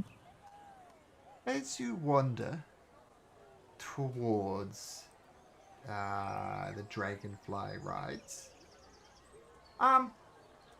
you notice a 12-foot tree, garland and golden ribbons marches down the thoroughfare.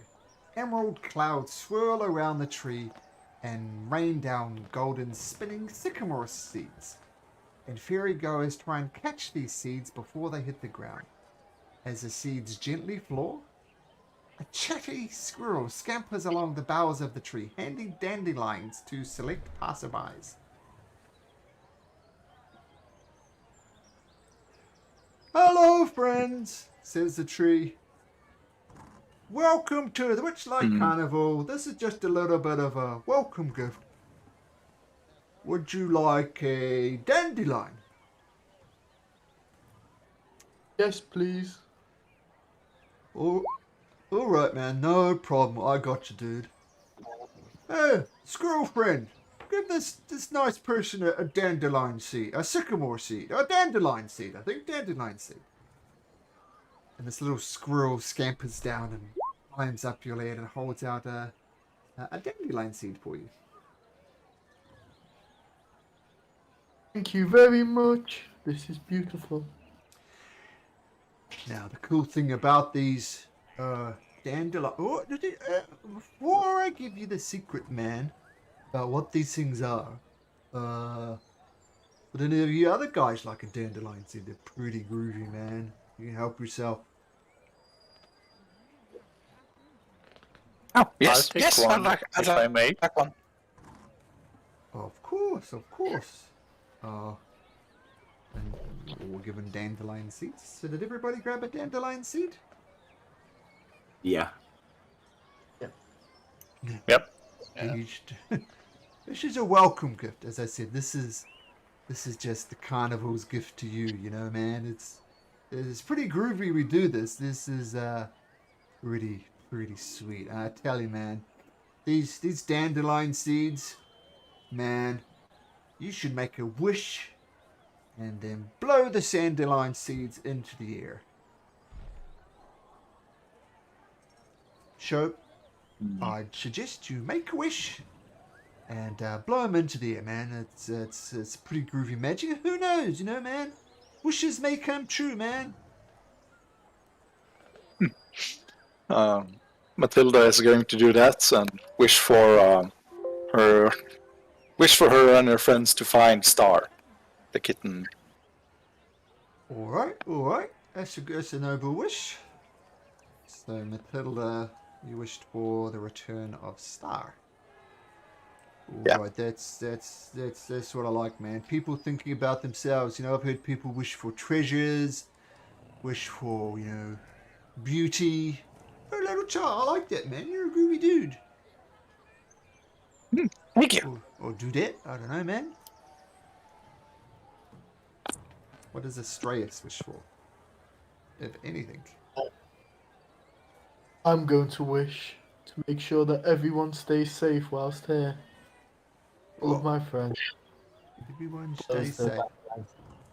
Well, you're a pretty groovy cat too, man. I mean, asking for everyone to be safe in the fair, that's amazing. Well, I don't want my friends to get hurt. Well, God bless you. God bless you. The gods bless you.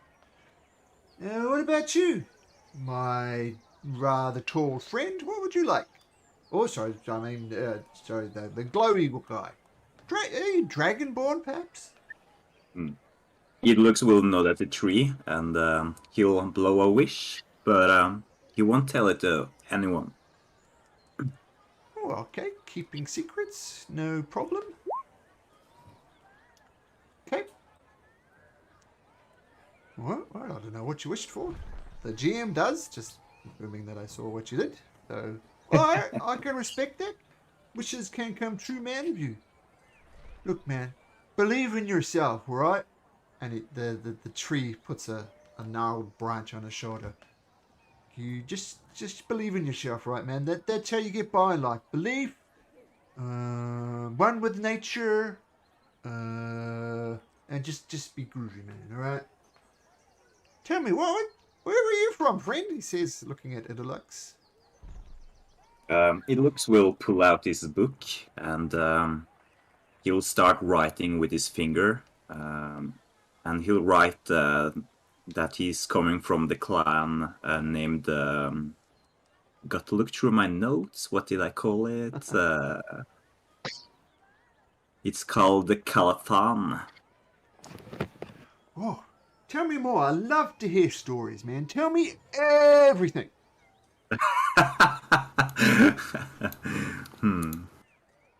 Yeah, he can write him some more, but it's gonna take some time to write all the story, I guess.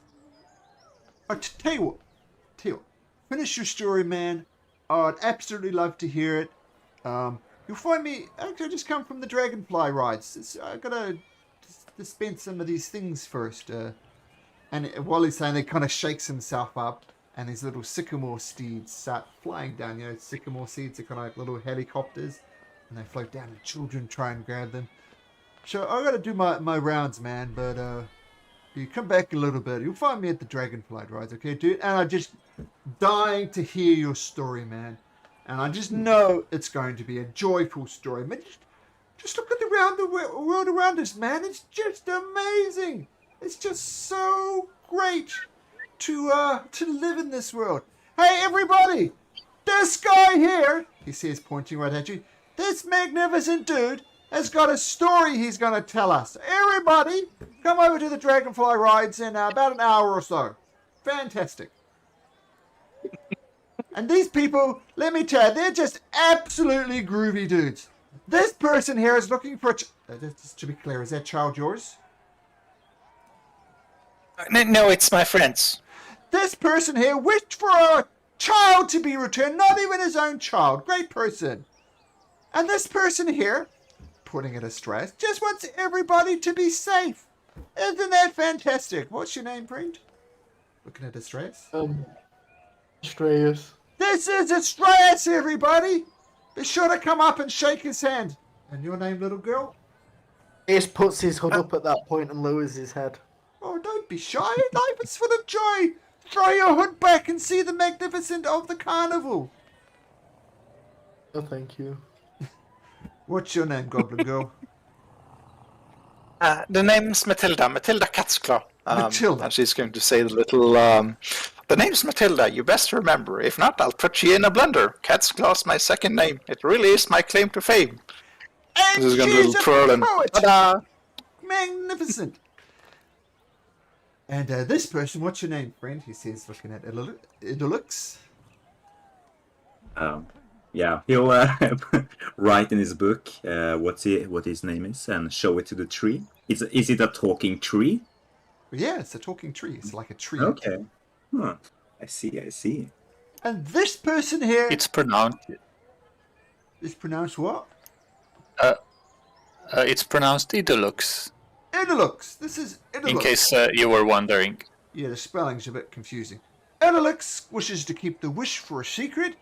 And if you ask me, not that anybody did, I think he wished for gold and glamour and fortune. Which is what everybody wishes for. And sorry, one more. My satyr friend here. What's your name? Kun, at your Kun. service. Kuhn is now going to announce to everybody, man, what his wish is for. Let's hear it, Kuhn! Just say what you want to wish for, man. Well, I was gonna ask if I need to wish it right now or I can wish it later, because a wish is a very big thing, and I want to give it some thought. Well, here's the thing, man. You gotta wish on the dandelion. And look at the dandelion, man. It's one of nature's precious gift. And like all things precious, it's delicate.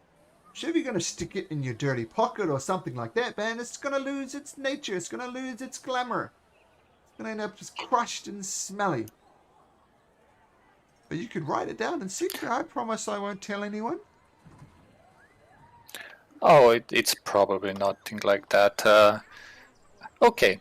I wish that I would help everyone at the carnival be happy, or even happier than they already are. Either with my performances, my acts, however I may. Well, you guys are just the nicest, man. This is why I do this, right? I could be doing other things, but, having people shout out their wishes, and sometimes, not saying they all come true, but sometimes they all come true, so fantastic. And you see children grabbing these sycamore seeds, and when they grab one, it turns into something. And you see one of the kids grab a sycamore seed and boom, turns into a gold piece. So look, you guys' good vibes are working out already. You guys are the coolest, man. Look at this little kid. Got a gold piece from grabbing one of my sycamore seeds. Fantastic. As he says, you guys are the coolest. I'll just say, nah, you're the coolest. Groovy, man. Hey, try and catch a sycamore seed, man. Might be a gift inside it. Try and grab one. I don't know why I said Matilda. Astrius just raises his hand and is probably tall enough to grab near the top of the tree. Sure. Catches one just as it falls. Easy enough to catch, especially with your height. Asterisk, roll me a d8.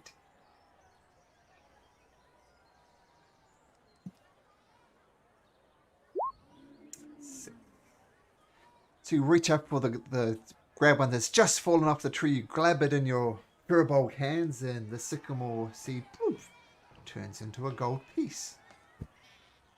She knew you're gonna be lucky. Generous people, generous gifts. It's my deal, man. So well done. Oh, I'll add that to my others. Thank you. What are you doing? What are you doing? Matilda, right? Yeah, okay, here we go. I'm going to give it an extra good shake. And it kind of, the tree head hits, it's wiggling the tree. Try and catch these ones, man. Matilda, roll a d8. Okie dokie.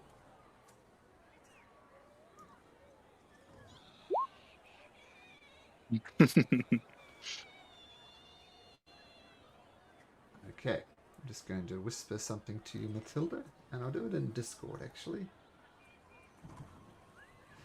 So, oops. Matilda, message. That's what Matilda gets. Okay.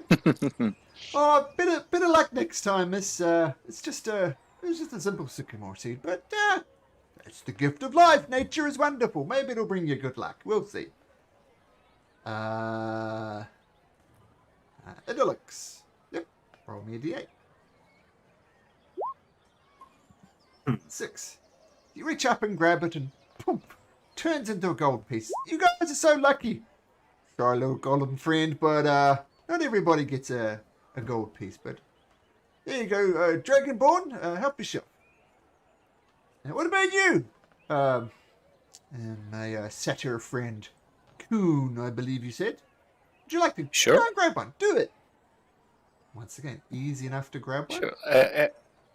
Yeah, I'll even use prestidigitation to summon a gust of wind to just make it flow into my hand. I won't even make an effort to catch it. It'll come to me. Gently places down. Oh, see, already lucky. Didn't need to move a muscle. Roll a d8.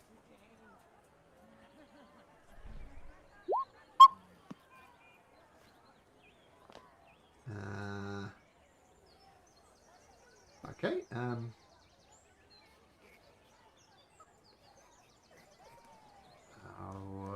It remains a sycamore seed, but Coon, I'm just going to message you something. Here you go. I think since it fell into the palm of your hand there, I think you're going to be very lucky. I can tell. So enjoy your... Oh, Mhm. I know it's okay. I just noticed it's in Discord, not in the Roll20. Yeah. Discord. It's in Discord, yeah. Did he introduce himself with a name? The tree. Northwind. Northwind's my name, man. Pleasure to meet you. Ah, pleasure. Right, well, some of you got gold coins, some of you just got the seed, but that's okay. That's the wonder of the fair, man. Well, fates drift on the wind, so, you know. But hey, you, he says, pointing at Idyllics, make sure you write that story, right? I'd be very interested to hear it. Yeah, it looks nods back at the tree. Right, well, if you forgive me, I gotta do my rounds, as I said. Dragonfly rides are closed now, man, but come around later, I'll give you a ride on the dragonflies. Will do. Thank you. Yeah, no worries, man. And the tree ant starts going back, surrounded by a gaggle of children.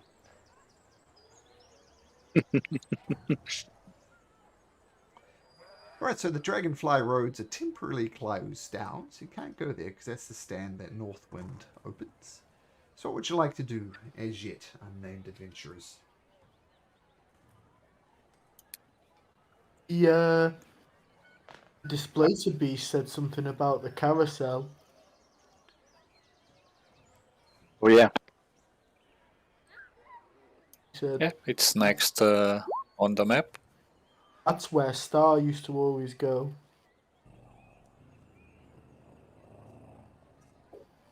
Alright, so you head around here, leaving the Dragonfly rides alone for a little bit, and you head to the carousel.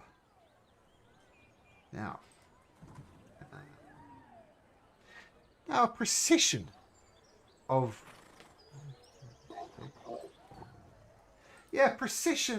wooden unicorns stand motionless on a circular wooden platform.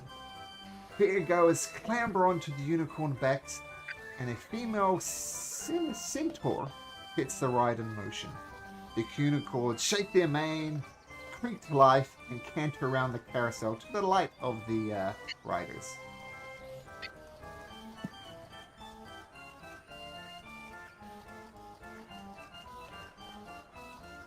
Is there like a booth where we could I mean, use our ticket for a ride. The centaur says, you wanting to take a ride? I'd like some Yes. information, please. Just a sec. There's an art for the thing here.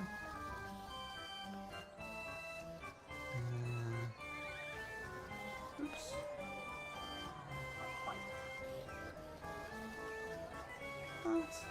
Sorry, just a sec.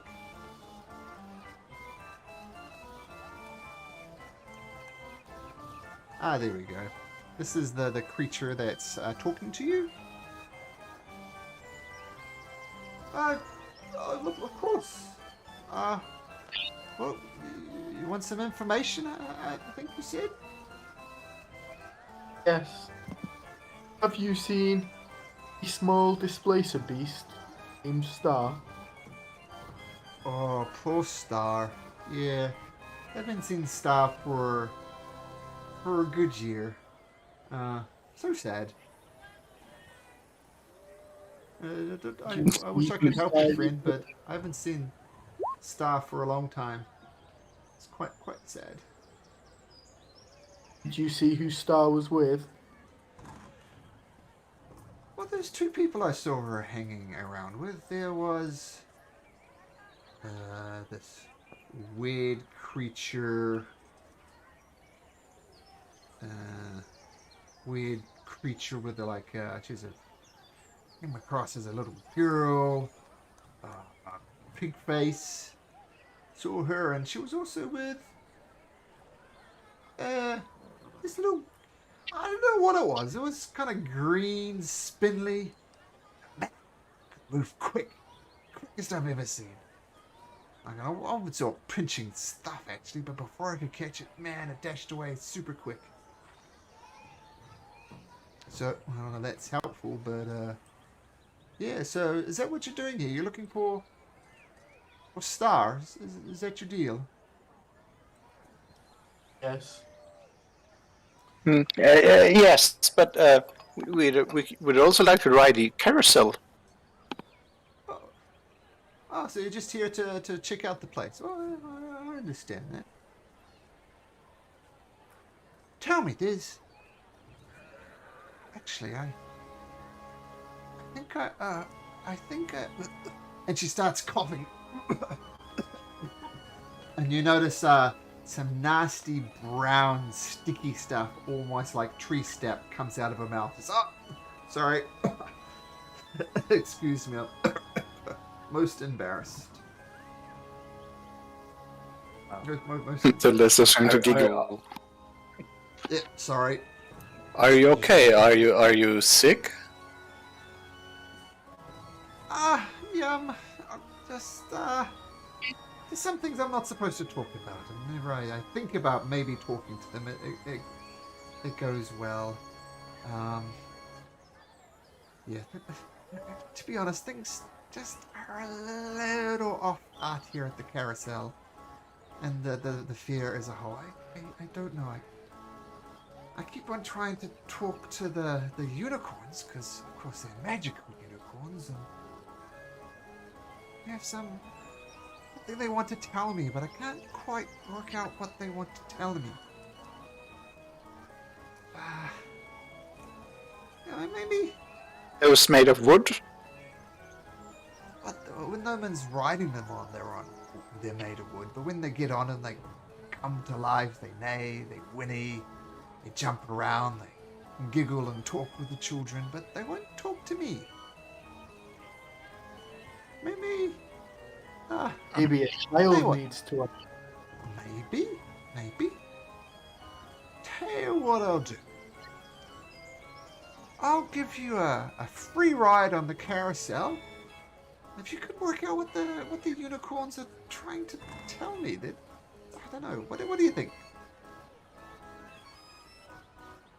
Give it a go. Wait. Well, what's your if name, we- Miss? Diana Cloppington.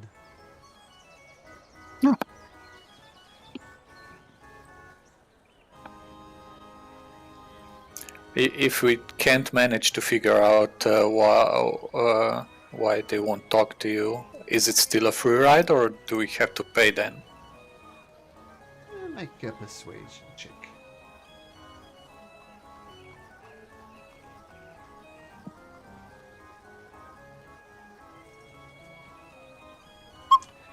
You know what? Fair enough. If you give it the best effort, then we have a deal. Free ride regardless, but you got to put in the effort, right? Of course.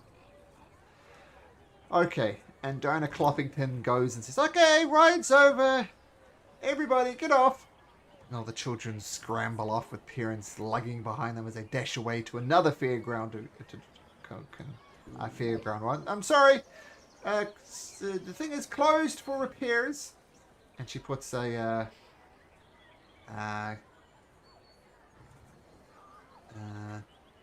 yeah, and she puts up a sign just sort of at the gate here. So it's closed for repairs. Well, here she is, the old carousel. She's served me proud. So see if you can get the unicorns to talk. They have something they want to say. They said things are not quite right here at the carnival. Something I can't put my finger on. Maybe the unicorns know. And she clops off and gives you some space.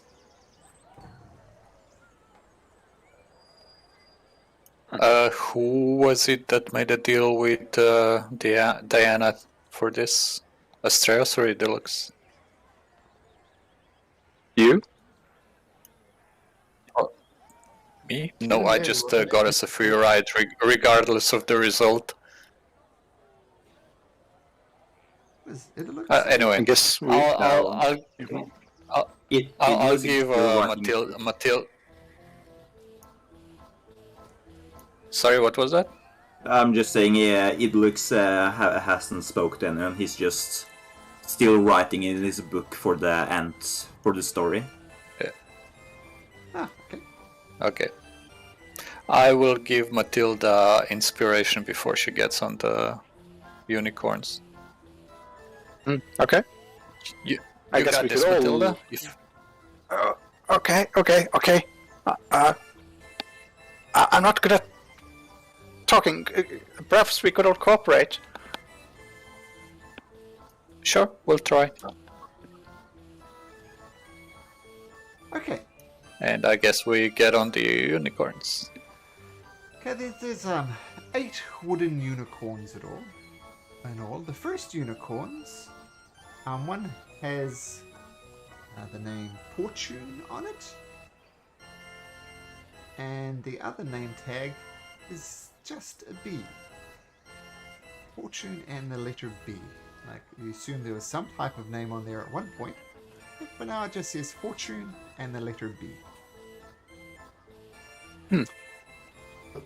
How does it say the name? I like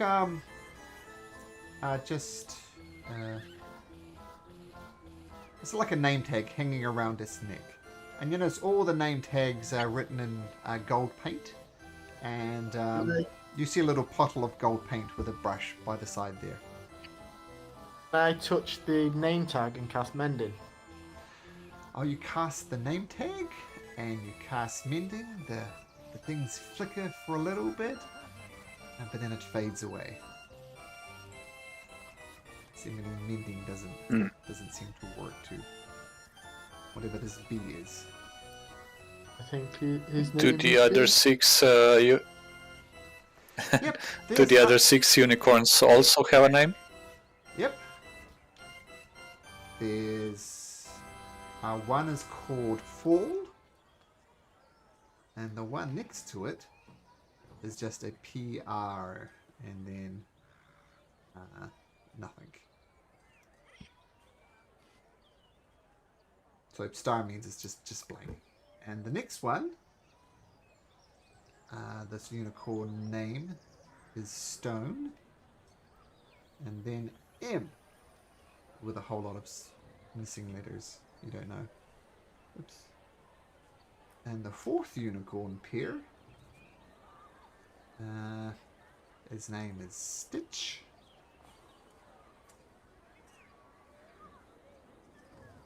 And Something starting with the letter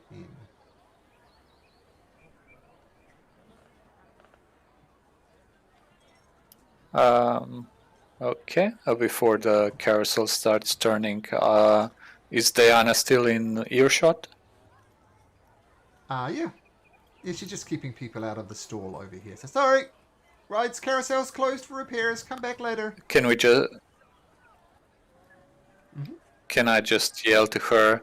What's with the missing names? Do you know what they are? What they used to be? What was written on the name tags? I've only been working here maybe 6 months or so. They were like that when I got here, so can't really help you, friend. Nobody ever mentioned what their names were? Not to my knowledge. Can I make an insight check? Sure.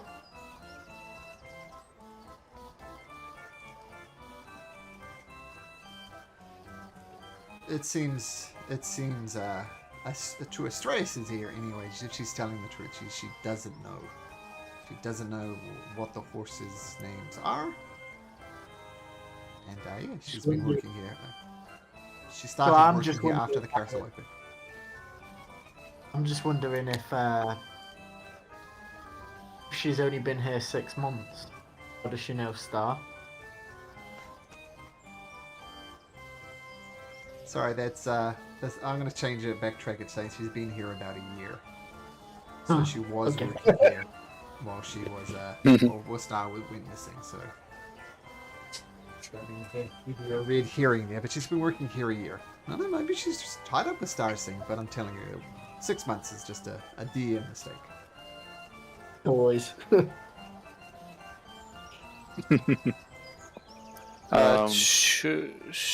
Should we make a system how to get on the unicorns? Like just the named ones or the ones without a name?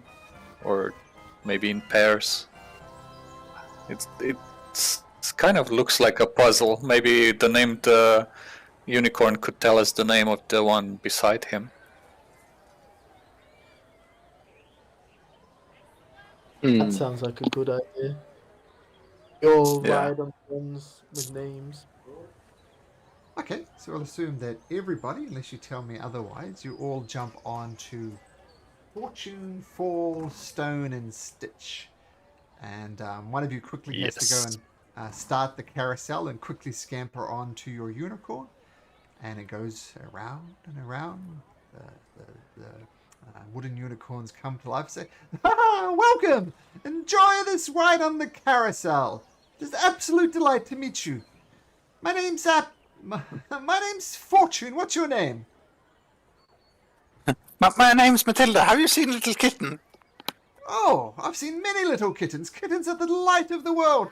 Hey, hold on. And the unicorn sort of jumps up in there and comes back down. Like in a way that a child wouldn't have a problem falling off, but it's a deal. Hold on! I've seen many kittens. Kittens are the best. I love kittens, puppies, you name it. She had tentacles? Oh, I've never seen a kitten with tentacles. Hold on. What's your... Matilda's going to squee and giggle as the unicorn jumps around, and she's going to try to steady herself. And why are only some of you have names? I see your name tags. Oh, we all have names. I'm Fortune. Whee! What's the name of the one behind me? I It's going to point to, I think, B. I don't know. No name tag's missing. Starts with a B though.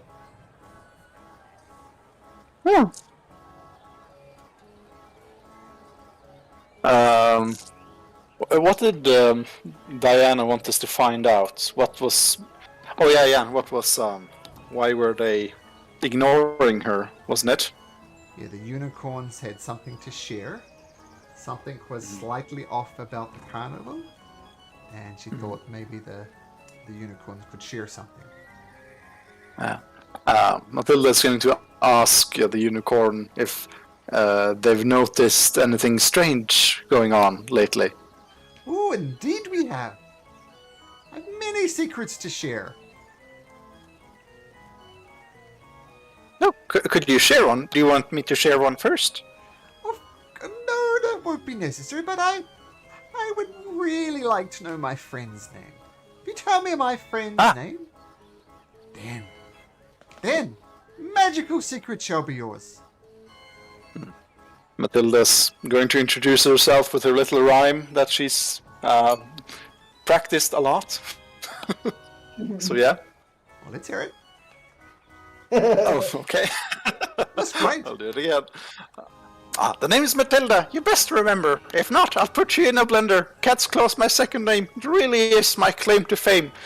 Yes, you're right. I'm proud. My looks stand me out from a crowd. Fantastic. Well, pleasure to meet you, Matilda. Let's do a double hop. Whee! Whee! If you want to know my secrets, Matilda Cat's Claw, you have to tell me my friend's name. Which one? You have many friends. All of my friends. Oh, Paul, Stone, Stitch, B, P, R, M, and N. Yes.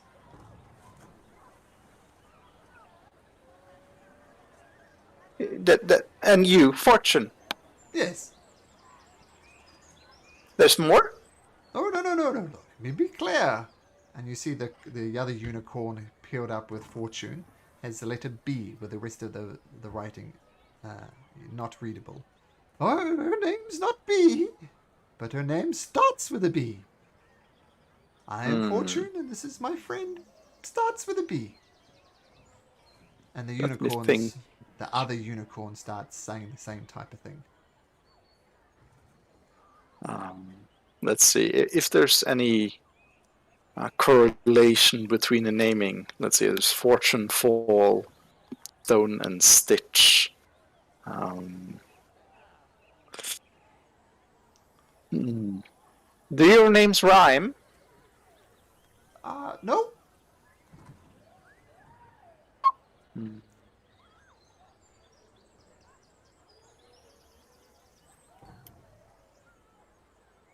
I'll try. Blessing? Oh, that's a good guess, but unfortunately, her name is not Blessing. Do you have any hints and tips? And Of course I do. My partner here starts with a B, Fall starts with a PR, Stone M, and Stitch N. If you're smart and clever, you'll know. Are those are their names related to yours, or are they unrelated completely? I couldn't possibly comment. Could Matilda use her intellect in some way to try to ascertain the naming conventions for these unicorns? Sure. Do I roll something? You're just a straight intelligence check. Okey-dokey. And you have inspiration just in case. Oof. Yeah, and that's D6. D6 for now, yeah. Okay. You do notice that these unicorns are definitely paired up. Like Fortune is paired with B, Fall is paired with PR, and so on. And they don't rhyme. But the words are definitely related to something else. Something. I mean, you don't get much with an 11. Are B the for names bountiful? Nope. are the They, names their opposite, maybe? I'll give you one Maybe thing with Fortune your- and With your Blunder or 11. something. 11. What was I going to say?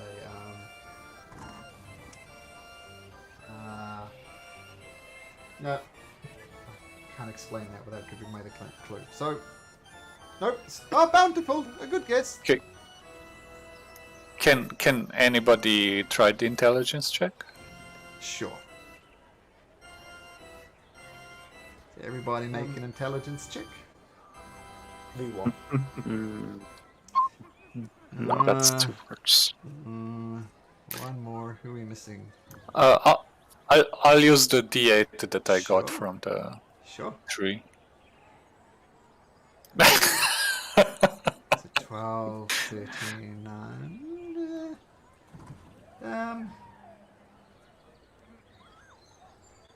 Destiny doesn't want us to know.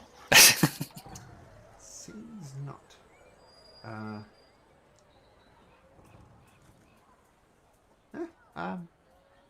Nope.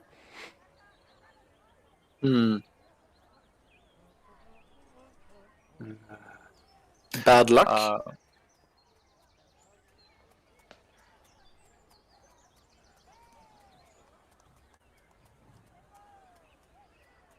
Oh, was that the name of the first horse? A unicorn. Oh. Sorry. For the bee. Bad luck. No, that is not my name. It would be a strange name, yes.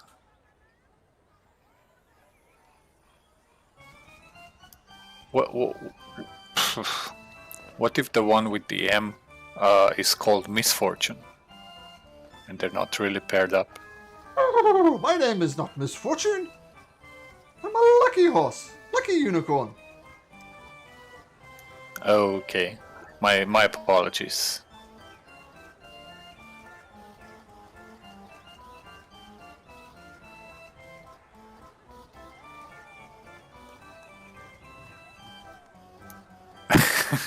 Tough one. So many choices.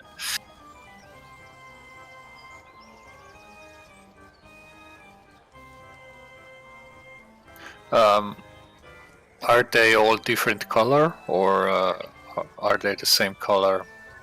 Just in They're all the case same color. that matters. Yep, all the same color. Okay.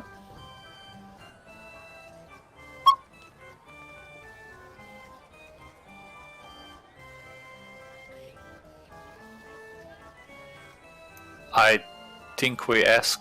Oh, well, we asked Fortune what their name is, but we didn't ask B what its name is. That could be an answer. Just ask them directly. Can we ask B what is your name? Oh, that is the mystery in the puzzle. I am not giving away my name. The name is something precious. It shouldn't just be given away. Can I just inspect the tag? Let's say I'm on Stitch, Sure. and see if there's letters are faded. Sure. Make an investigation check.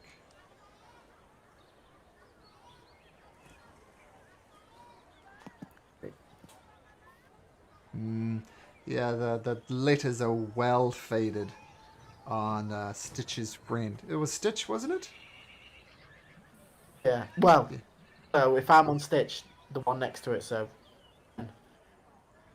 Okay, so yeah, so the one next to it, the one with the N, and the one, well, you don't see it correctly. There's an N there and some faded out letters that you cannot read. But the one next to Stitch looks a little glum.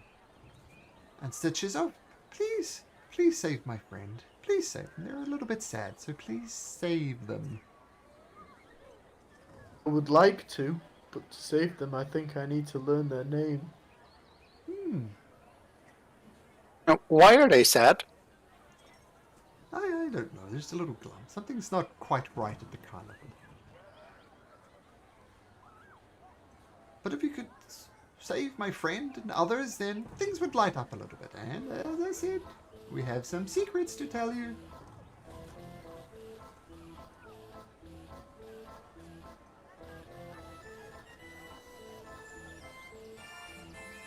Oh, once I learn their name, I will come back. Right now, I can't help. Here was a little clue I gave you there.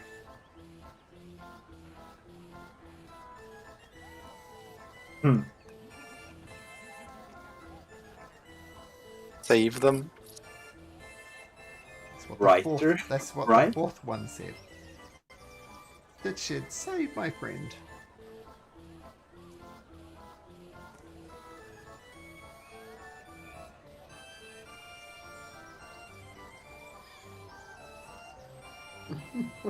I'm kind of clear. Hmm.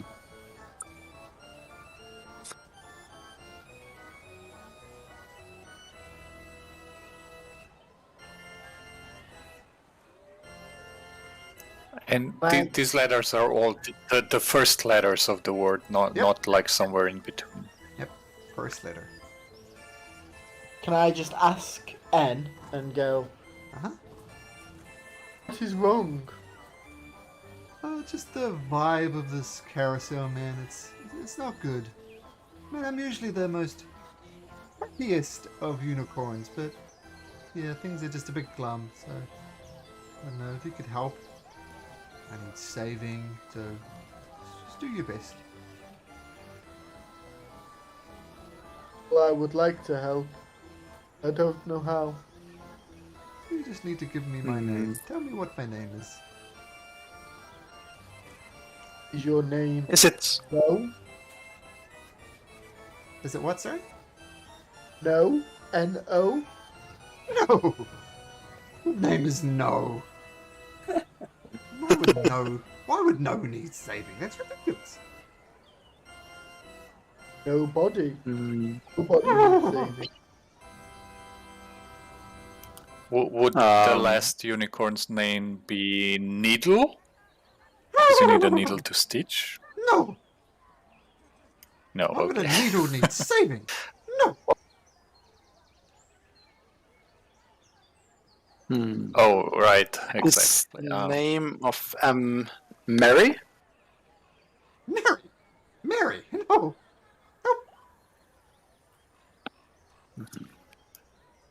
Maybe we should like go around the carnival and maybe we'll figure it out with some additional information. Maybe we'll hear about this puzzle somewhere else or about their names. I don't think we're gonna guess by guessing, basically. You notice the unicorn named Stone does this almost like a cartwheel type of thing. Flips around. It does a little roll. Does a little roll. That's the one called Stone.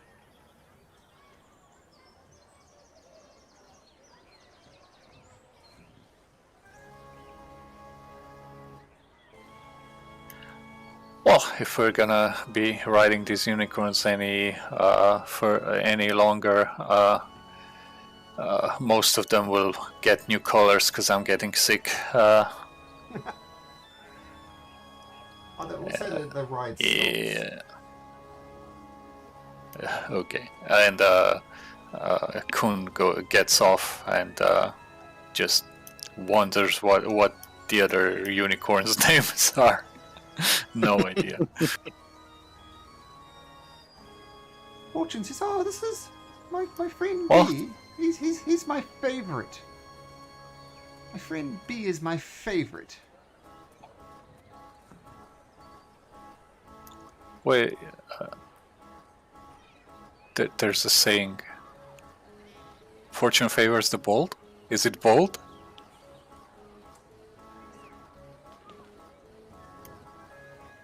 Oh, do you want to try that? Fortune, are you favoring bold? Oh, this is my friend. That is my name, Bold. Pleasure to meet you. Yes, my name is Fortune, and you've got it right. Congratulations. My friend's name is Bold. Okay, so these are sayings. Something about fall. Is fall related to a season or something else? Or like somebody dropping from height? All of the above. Is PR in front All of the above. fall? Yeah, fall is associated with PR.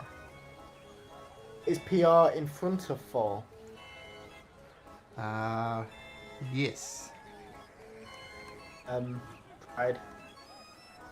What was that? Pride. Oh, congratulations! We've got the second one. My friend's name is indeed Pride. Telling me what comes before the fall. Pride comes before the fall. Oh. Exactly. Pride does indeed come before the fall. So you've got 2. Right, comes before the fall. And stone and M. What clues did we get so far from the stone? Stone was doing Roll. a He was rolling around, right? Mm-hmm.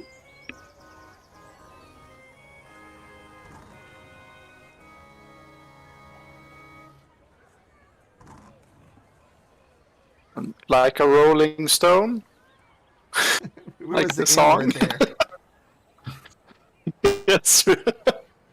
I'm totally blanking on that one. I have no idea what's saying which stones are there.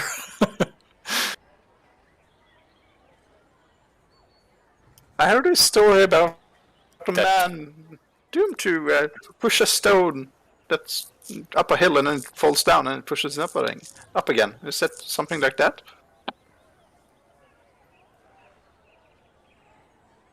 No. I'll give you that. No. We also so met a a stone giant tree tumble. that looked stoned.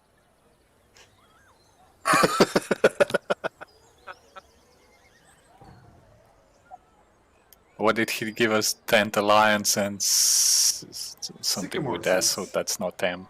Sycamores, yeah, that doesn't begin with M. Stone, a stone, a rolling stone.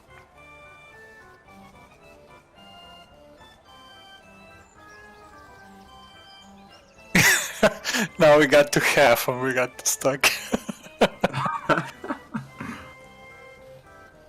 And stone. Not stone deaf. Stone that rolls around, or something with the rolling stone, yeah.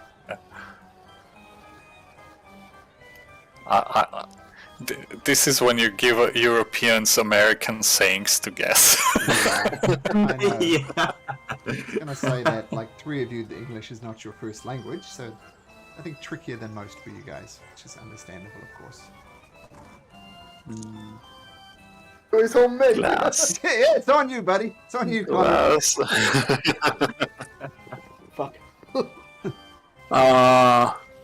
Remember that I gave you a clue for the first one, and Stitch said his friend needed saving. Something about a rolling stone and M. Yep. And the second one, Stitch says his friend needs saving. Something to do with save. Save the needle. Save the Snitches Name? get stitches. Yeah, that's the one I was thinking about. It's not snitches need stitches, so nope. Pissed. I don't know. cast in stone. Stone's throw, a rolling stone. Not written in stone. That he used without sin cast the first stone.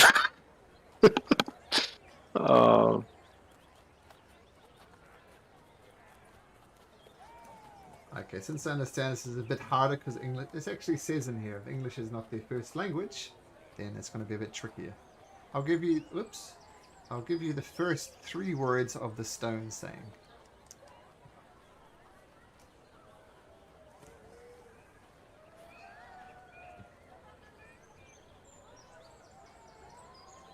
Something that a rolling stone does or doesn't.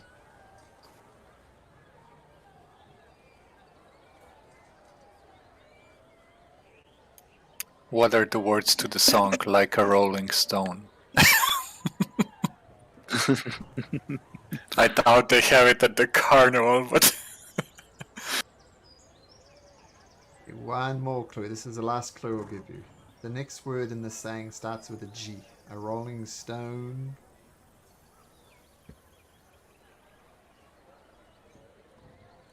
goes.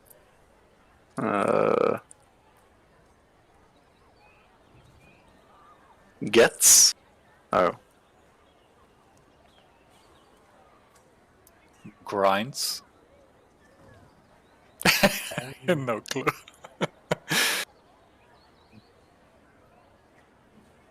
Gambles. Gathers. I don't know. Gamble is a Birmingham word, or gambol is a Birmingham word for a roly-poly. Not that. That's the start of the other saying. A stitch in. A stitch in need is a friend indeed. Just grasping at straws.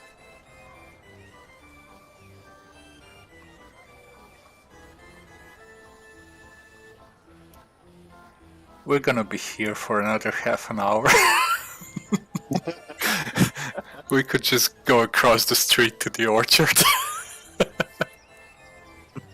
Don't forget, a stitch in has something to do with save. Spell something correctly.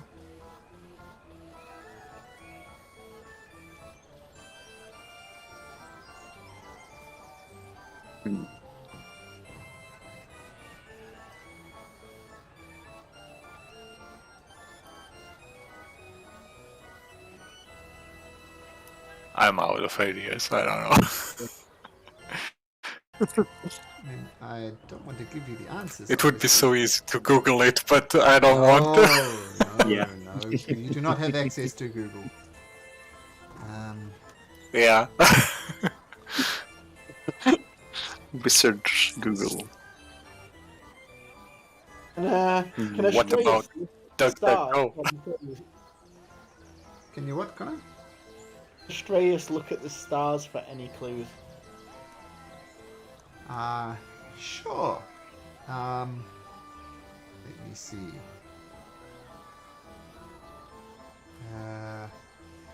If I see him like consulting the stars, I'll give him its inspiration in case it helps.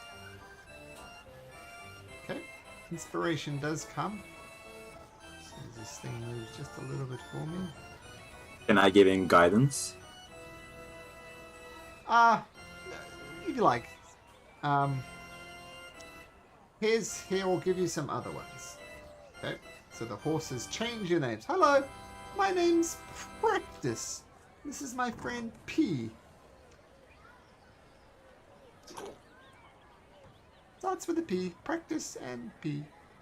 Makes Perfect. perfect. Do you say perfect? Yep. Oh, congratulations. Practice does indeed make perfect. It's funny how your name's just changed. I know. It's hard, as I said. I mean, it's one of the weird things about all languages. You can know every single word, have perfect grammar.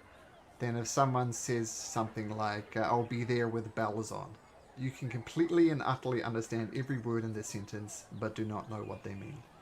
And when someone says, in case you don't know, I'll be there with bells on, you mean I'm excited to go there. So there we go, right? Perfect grammar, know every word in the language, and still not have a clue what people are saying. Yeah, it's cultural knowledge. Yeah, exactly. Which I think is what these sayings are. Okay, I'll give you a few more seconds to do, a minute or two to do stitch one, and then we'll come up with another one.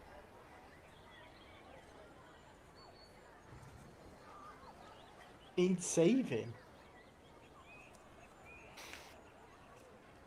A Maybe stitch it's in a cloth. Yeah, that's what I was thinking. Was the stitch in a doll? I don't know. I'll give you the answers to the ones you haven't got, but you still need to get one more, which I'll do in a second. Honor, a stitch in time saves. Guess if it rhymes 9. 9 is the correct one. A stitch in time saves 9. Would any of you other guys here have gotten that? Have you No. ever heard of that saying? Never heard of it. No. Stitch in time Nope. saves 9. I've never even heard of that. Oh, okay. Well, What there you go. what does that even mean? Yeah, the other one. If you fix your clothes, you don't in time. You don't Oh, have to. you Yeah, grow. Yeah, don't have easily to fix more. it. Yep. Yeah. Cool. Yeah. I would never have gotten that. Okay, so I'm going to give you one more, but let's. A rolling stone gathers. Something with M. Yep. Good. Rolling stone gathers no more. Mold. Moss. Moss. There we go. I think Connor got there just in time. Yep. Rolling stone gathers no moss. Do any of you Still know? never heard of it. When any of the other guys have gone there, when a rolling stone gathers no moss? Nope. No, never heard of it. Okay, once again. English I mean, it education. makes sense, but yeah. Okay, another one. We've got to get one more. Bird and. Higher. W. Didn't we just get all 4? No, I gave you the answer, so no, you don't. One more. Bird W. A worm. Early bird in the gets the hand. worm? Worm is indeed Ah. the one for that. So I'll give you the answers. The other ones I could have used is a picture is worth 1,000 words with picture and W. You reap what you sow. Blood is thicker than water. Don't judge a book by a cover. No gain without Heard pain. of all of them. Out of sight, out of mind. And practice Yeah. makes See- perfect. Those I know. Yeah. Oh, Before. just a bad selection. But never mind. As I said, it's a bit tricky because English not being your first language, well, for three of you, Yeah. I'm sure I'd stumble on Worse. your sayings. Yeah. IRL. Yeah, it's IRL DC 25 challenger thing. yeah. Real life challenge rating too, not this nonsense. Yeah. Real life stuff. Well, well done. Uh. You've discovered all of our secrets. Now, tell me, looking directly at Connor, directly at Astras. Radius, I believe you have lost something. I know who has the things that you have lost. A creature. Let me get this exactly right. An old, wicked lady who calls herself Lorna Blightstraw. She is the thing you are looking for, Astrid. That the one at the ticket booth. No, she is a... And she is not here. She is, shall we say, nearby. And if you ever meet Lorna and look for the things you seek, I suggest you walk in widdershins. You know what widdershins mean? Oh. Widdershins means counterclockwise. The hag you seek, Bavlorna, is very allergic to people walking in an anti-clockwise direction. Heck, it makes her sneeze. So if you ever meet Bavlorna, walk around in a circle and make sure it's counterclockwise. Okay. Thank you. Her cottage, the rambling cottage, is on stilts, and you'll find it in a fey swamp.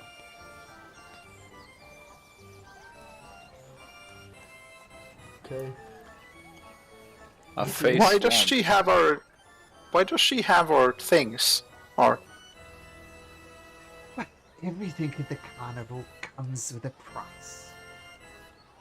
Now, if they have taken something from you, it's because you didn't give something. Perhaps you snuck into the carnival. Perhaps you stole something from a stand that wasn't yours. Everything has a price in this carnival. And the thing that was stolen from you, Astrius, you'll find in this swamp from Bevlorna. As I said, make sure you walk in with your shins. Now,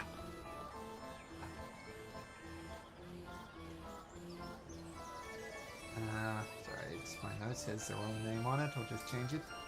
Relax. Do you know what it is that you've lost? It looks shakes his head. He's not really sure. Well, if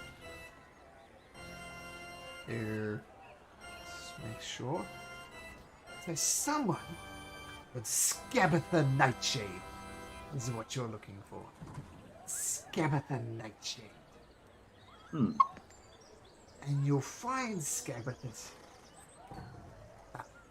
You'll find Scabatha's lair in a dead, hollow-out tree in a sylvan forest. So look for her there. Hmm. And if you want to approach her, there's a very interesting problem. Is that the hag you seek, she sleeps in a dollhouse and can't remember the first creature she sees when she wakes up. So, look for Scabatha in a sylvan forest in a dead, hollowed-out tree. And you, little goblin, do you know what it is that you have lost? No. And Coon, what about you? Coon, I believe. What has you lost? Well, they say I came out of here shorter, about 3 inches shorter.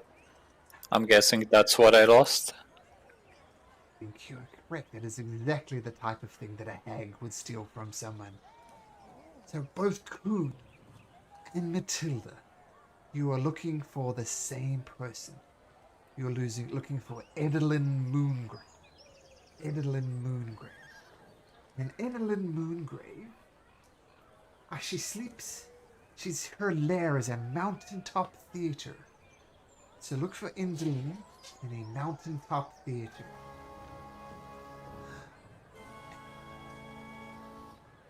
What I know about Edelyn is the hag you seek has foreseen her own death, which is said to happen during an eclipse. So these are the secrets I have. Use them wisely. And I pray to the gods that you will find them. But the final clue, you will not find anywhere here. Where are we? We're on the prime material plane. You won't find them here. Good luck. And with that, the kind of furious voice of the unicorn stops and says, "Shall we go for another ride then? Whee! Jump on! Everything's good. We know our names. Things are great. Whee!" Can you just tell us why you're ignoring Diana? Oh, Diana, she's such a bore. I mean, she's sad. She too had an unfortunate interaction with a hag. Best not to bring it up with her. But what do you think Diana Cloppington is? What type of creature is she? A centaur? You are 100% incorrect. You see, Diana lost her precious steed many, many years ago. She was desperate to find her steed back again. And so she made a deal with Scabatha. And Scabatha told her, "Of course I can bring you back together. It'll be as if you were one." It's exactly what the wicked hag did. She fused the body of Diana onto her precious steed Cloppington. Now she is Diana Cloppington. Neither a centaur, neither a horse, nor a fairy, nor a centaur. It's something rolled up into one. She's quite depressed about it, quite honestly. She made a bad deal. That doesn't mean you should ignore her. Well, well, she's such a bore, though. She's not really that interested. She's just a sad creature. Maybe you're right. Maybe this is a lesson of the carousel. To be nice to people. Could she do something to make you like her again? She could start calling us by our names. Well, is it okay if we tell her your names?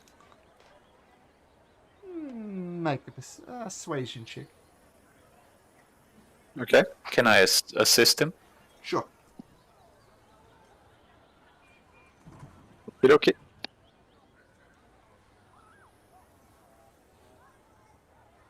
Whew. Thanks for that.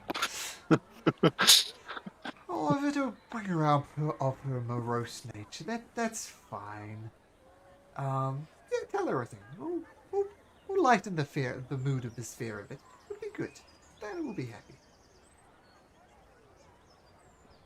Oh, good.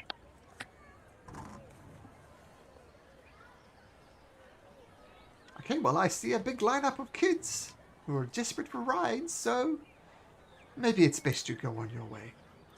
We will. It's okay. We told Thank them you. you were broken. Thank you. Okay, and you leave.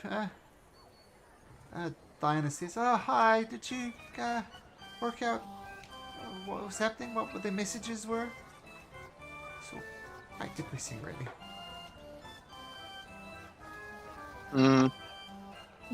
Are you okay, miss? We heard some disconcerting things about some hags. Oh, You yeah. being to the horse.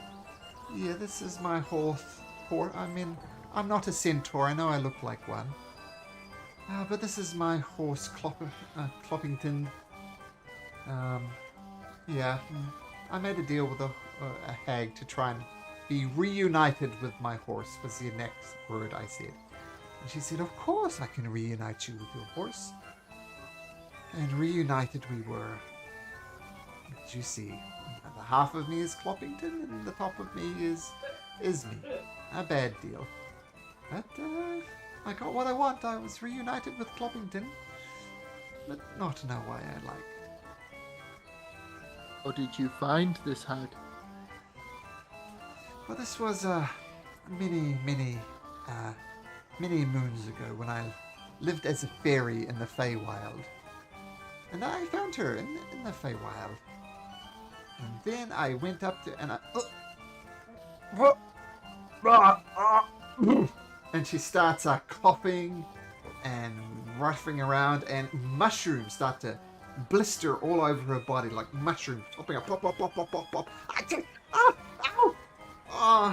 I'm sorry. I can't tell you much more than that. And she coughs up some brown tree snap again. That's all I can tell you. Sorry. I wish- Matilda's going to scramble up on her if she allows me to. I like mushrooms, and try to pick the mushrooms and eat them. Make me a Constitution saving throw. Okay.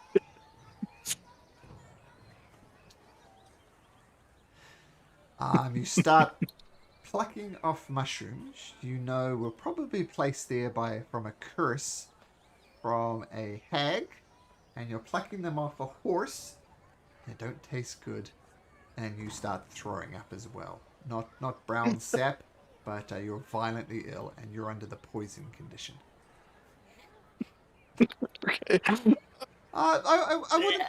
No. Yeah, that's okay. Let it all out. It's okay. Come on.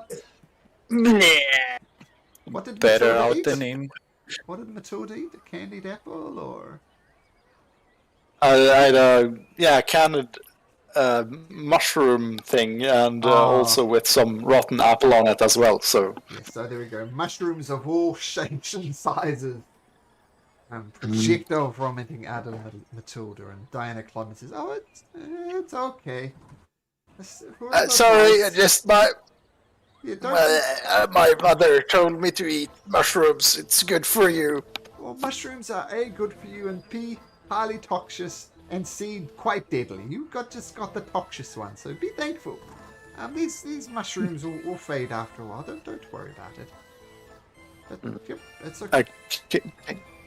Can we tell if, when she talked, it seems as though she was about to say something, and then this thing happened. Yep. I'm going to ask her, is it something you can't say unless this happens? It's part of the curse. I can't tell you too much, otherwise this thing happens. I throw out tree sap. It's not nice, and these mushrooms, well, yeah, it's not good. It's okay though. I think we heard her name, so we don't have to tell us. We heard the name of the hag. Guys, what's a hag? Matilda. I'm a hag. I mean, would we know? Can we tell him? Yeah, if you think you might know, you can make a history check. I'll do that.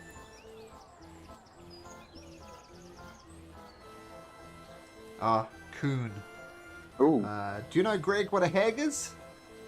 Yes, it's a witch, but usually a very evil one that makes deals with loopholes and just like she pretends to do something nice for someone, but there's always like an evil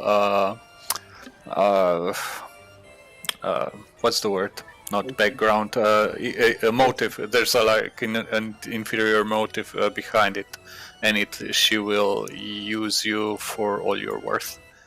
And she can do evil things like fusing horses with fairies and stuff. She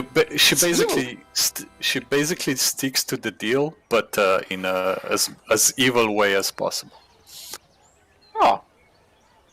But witches shouldn't be evil, though. That's how rude. My mother's were always nice. They were witches.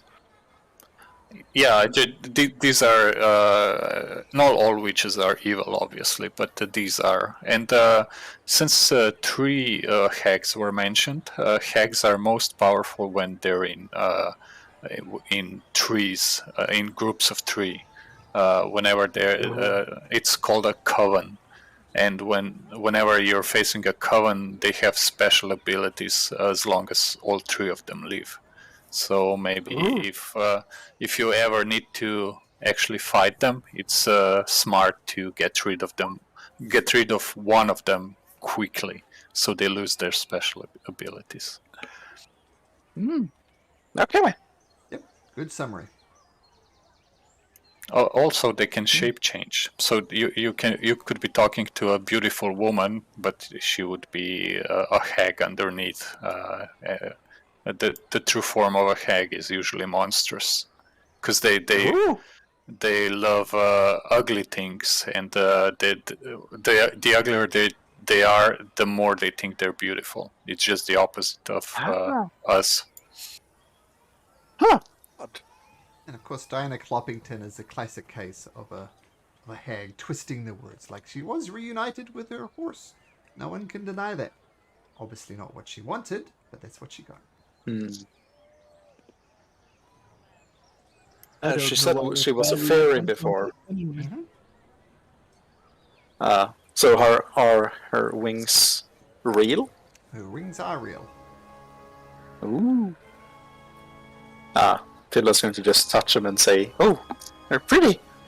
Oh, thank you. Yes, they are pretty, but unfortunately they're used to listing fairies, not fairies and horses at the same time, so they're merely decorative at the moment. They're not functional. She gives them a few token flaps, but the centaur type creature does not leave the ground. Yeah, she's going to climb down from her, and yeah. If we can, should we look for a way to to turn you back into a fairy, and maybe your horse back into a horse. Maybe split you up. There is nothing more than I want for that, apart from splitting up, but yes, if I got my legs back and Cloppington got his head back. But I suspect you'd have to talk to Scabatha about it. She's not one to go back on things that she's done. But Scabatha Unless- would be the one. Yeah, unless there's something more better in it for her. Perhaps a cupcake. Sprinkled with a dust of deliciousness, perhaps? Exactly. Do you watch Critical Role, Connor? Yeah. Good. Okay, so Diana Cloppington, well, if you could turn back and talk to Scabatha, I'd be so grateful. I wish you the best, but she's a very powerful witch hag. I think you have no chance, but thank you for at least offering to try. Well, we can't make any promises, but we can try. Definitely.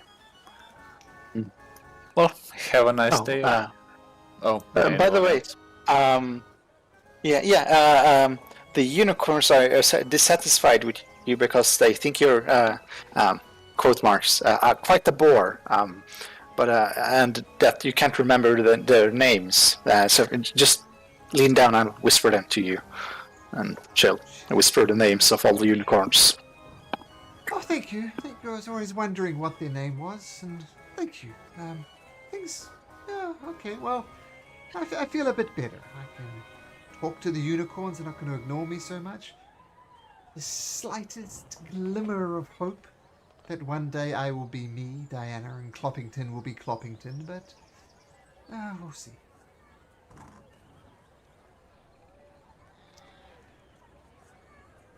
Have a good evening. You too. Take care.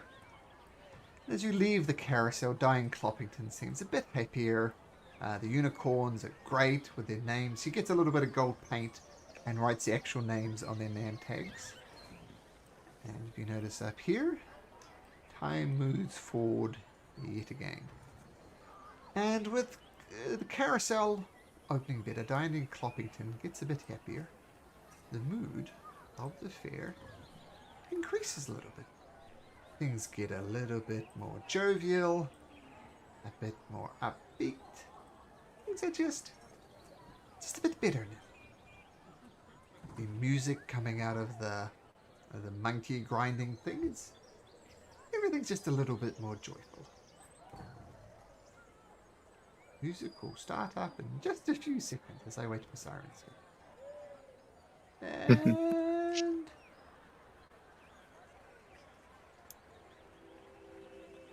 there we go. The melodious tunes coming from the monkey cart. Okay, so you leave the carousel, you move out. So, what else sights are there to see? Tilda throws up in her hat, drowning fluffy words a bit. Hey, miss, you look a little glim over there. Would you like to participate in a game? Everybody's a winner. Come on. What kind of game? Okay. So, you see this little halfling guy there says, "Hey, welcome to the Alamaraj ring toss. Just have to toss a ring over an Amajal, and you'll win a prize. And this is what you did it. Display. This one. Sorry, this one. Thought that would show the picture of this thing. Yes, toss a ring over the Amajaj and win a prize. Simple.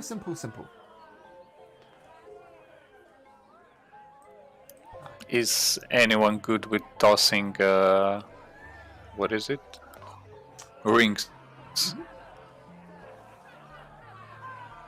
I Seriously. can help. I can help by giving you some inspiration. I've never been the best at sports. By the way, where's that offer coming from? It's not from the orchard, so it's from one of the smaller booths. Yes, this one here with a moon crescent on top of it. Cool. This simple, just anybody can do it. A child, I've seen child do this time and time again.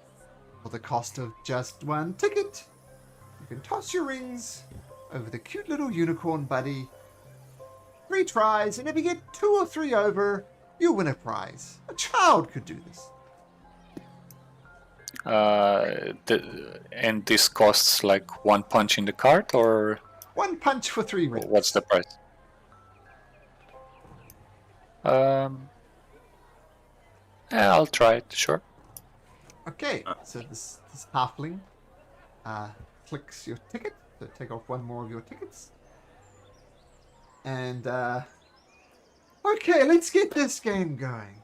And he taps something, and this little bunny, poof, poof, poof, starts blinking around the table in different positions. Take your shot. By the way, What's that?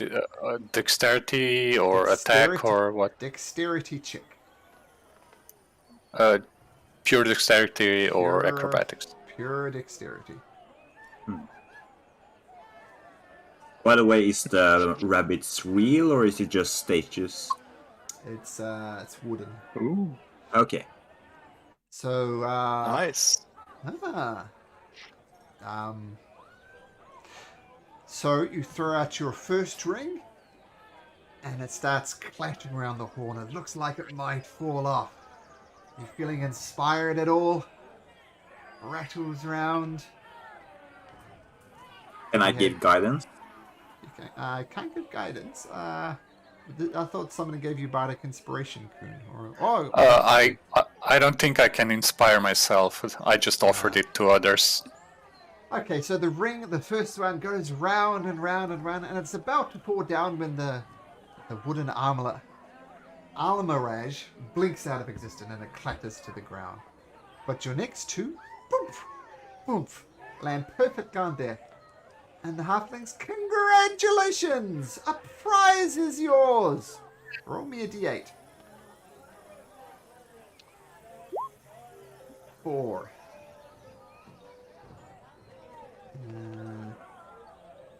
You get... And the halfling reaches over and says, this is yours! It's a bottle of the finest Witchlight wine! Oh yeah. And when you open it, let's just say there's a little bit of magic inside the bottle of Witchlight wine. But congratulations, you've won a bottle of Witchlight wine. Truly splendid. What about you, little goblin girl? You look like the dexteritist. Look, your friend did it so easily. I bet you could get 3. Okay, I try. So punches your card. So take another card off your punch card. And I give her inspiration. It's pretty easy, Matilda. Just don't like bend your elbow or something. I guess I roll with disadvantage due to poison. Ah, yes you do. There are downsides to being poisoned. It is. I'll teach you eating mushrooms off a horse. First one doesn't even get close to the rabbit. It just rolls away, complete miss. Second one is closer, but it clatters around and misses yet again. Oh, these are 7s. Oh, yeah, you throw the first 2 and they almost roll off the table. And the second one you go, I 1. was gonna. Oh, yeah, explain how you terribly fail at throwing the last ring. Matilda's going to try to throw the rings. At the same time, she's going to dry heave and just I guess throw it straight at the halfling. Talking, just smack him in the face with the ring. Oh, no! And just start throwing up into her hat again. Sorry!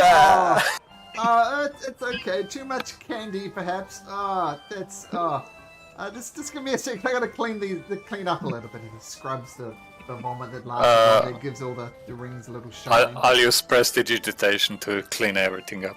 Cool. So with prestidigitation, it gently covers it, cleans it up.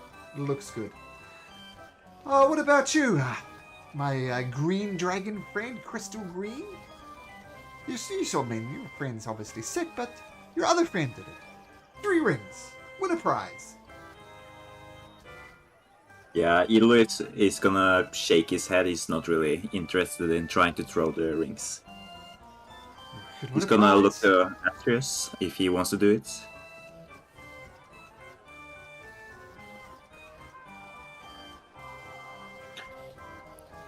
Can't hear you, Astrius.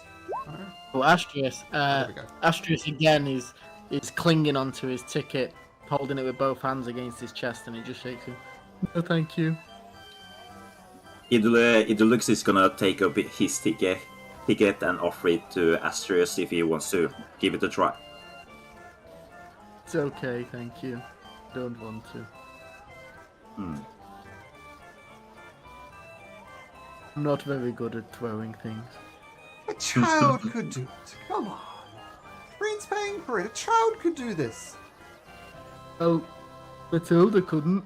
And she's the size of a child. Oh, that's a fair point. And quite frankly, I don't want someone throwing up on my stands, throwing up on my display. Come back anytime. Toss a ring, win a prize.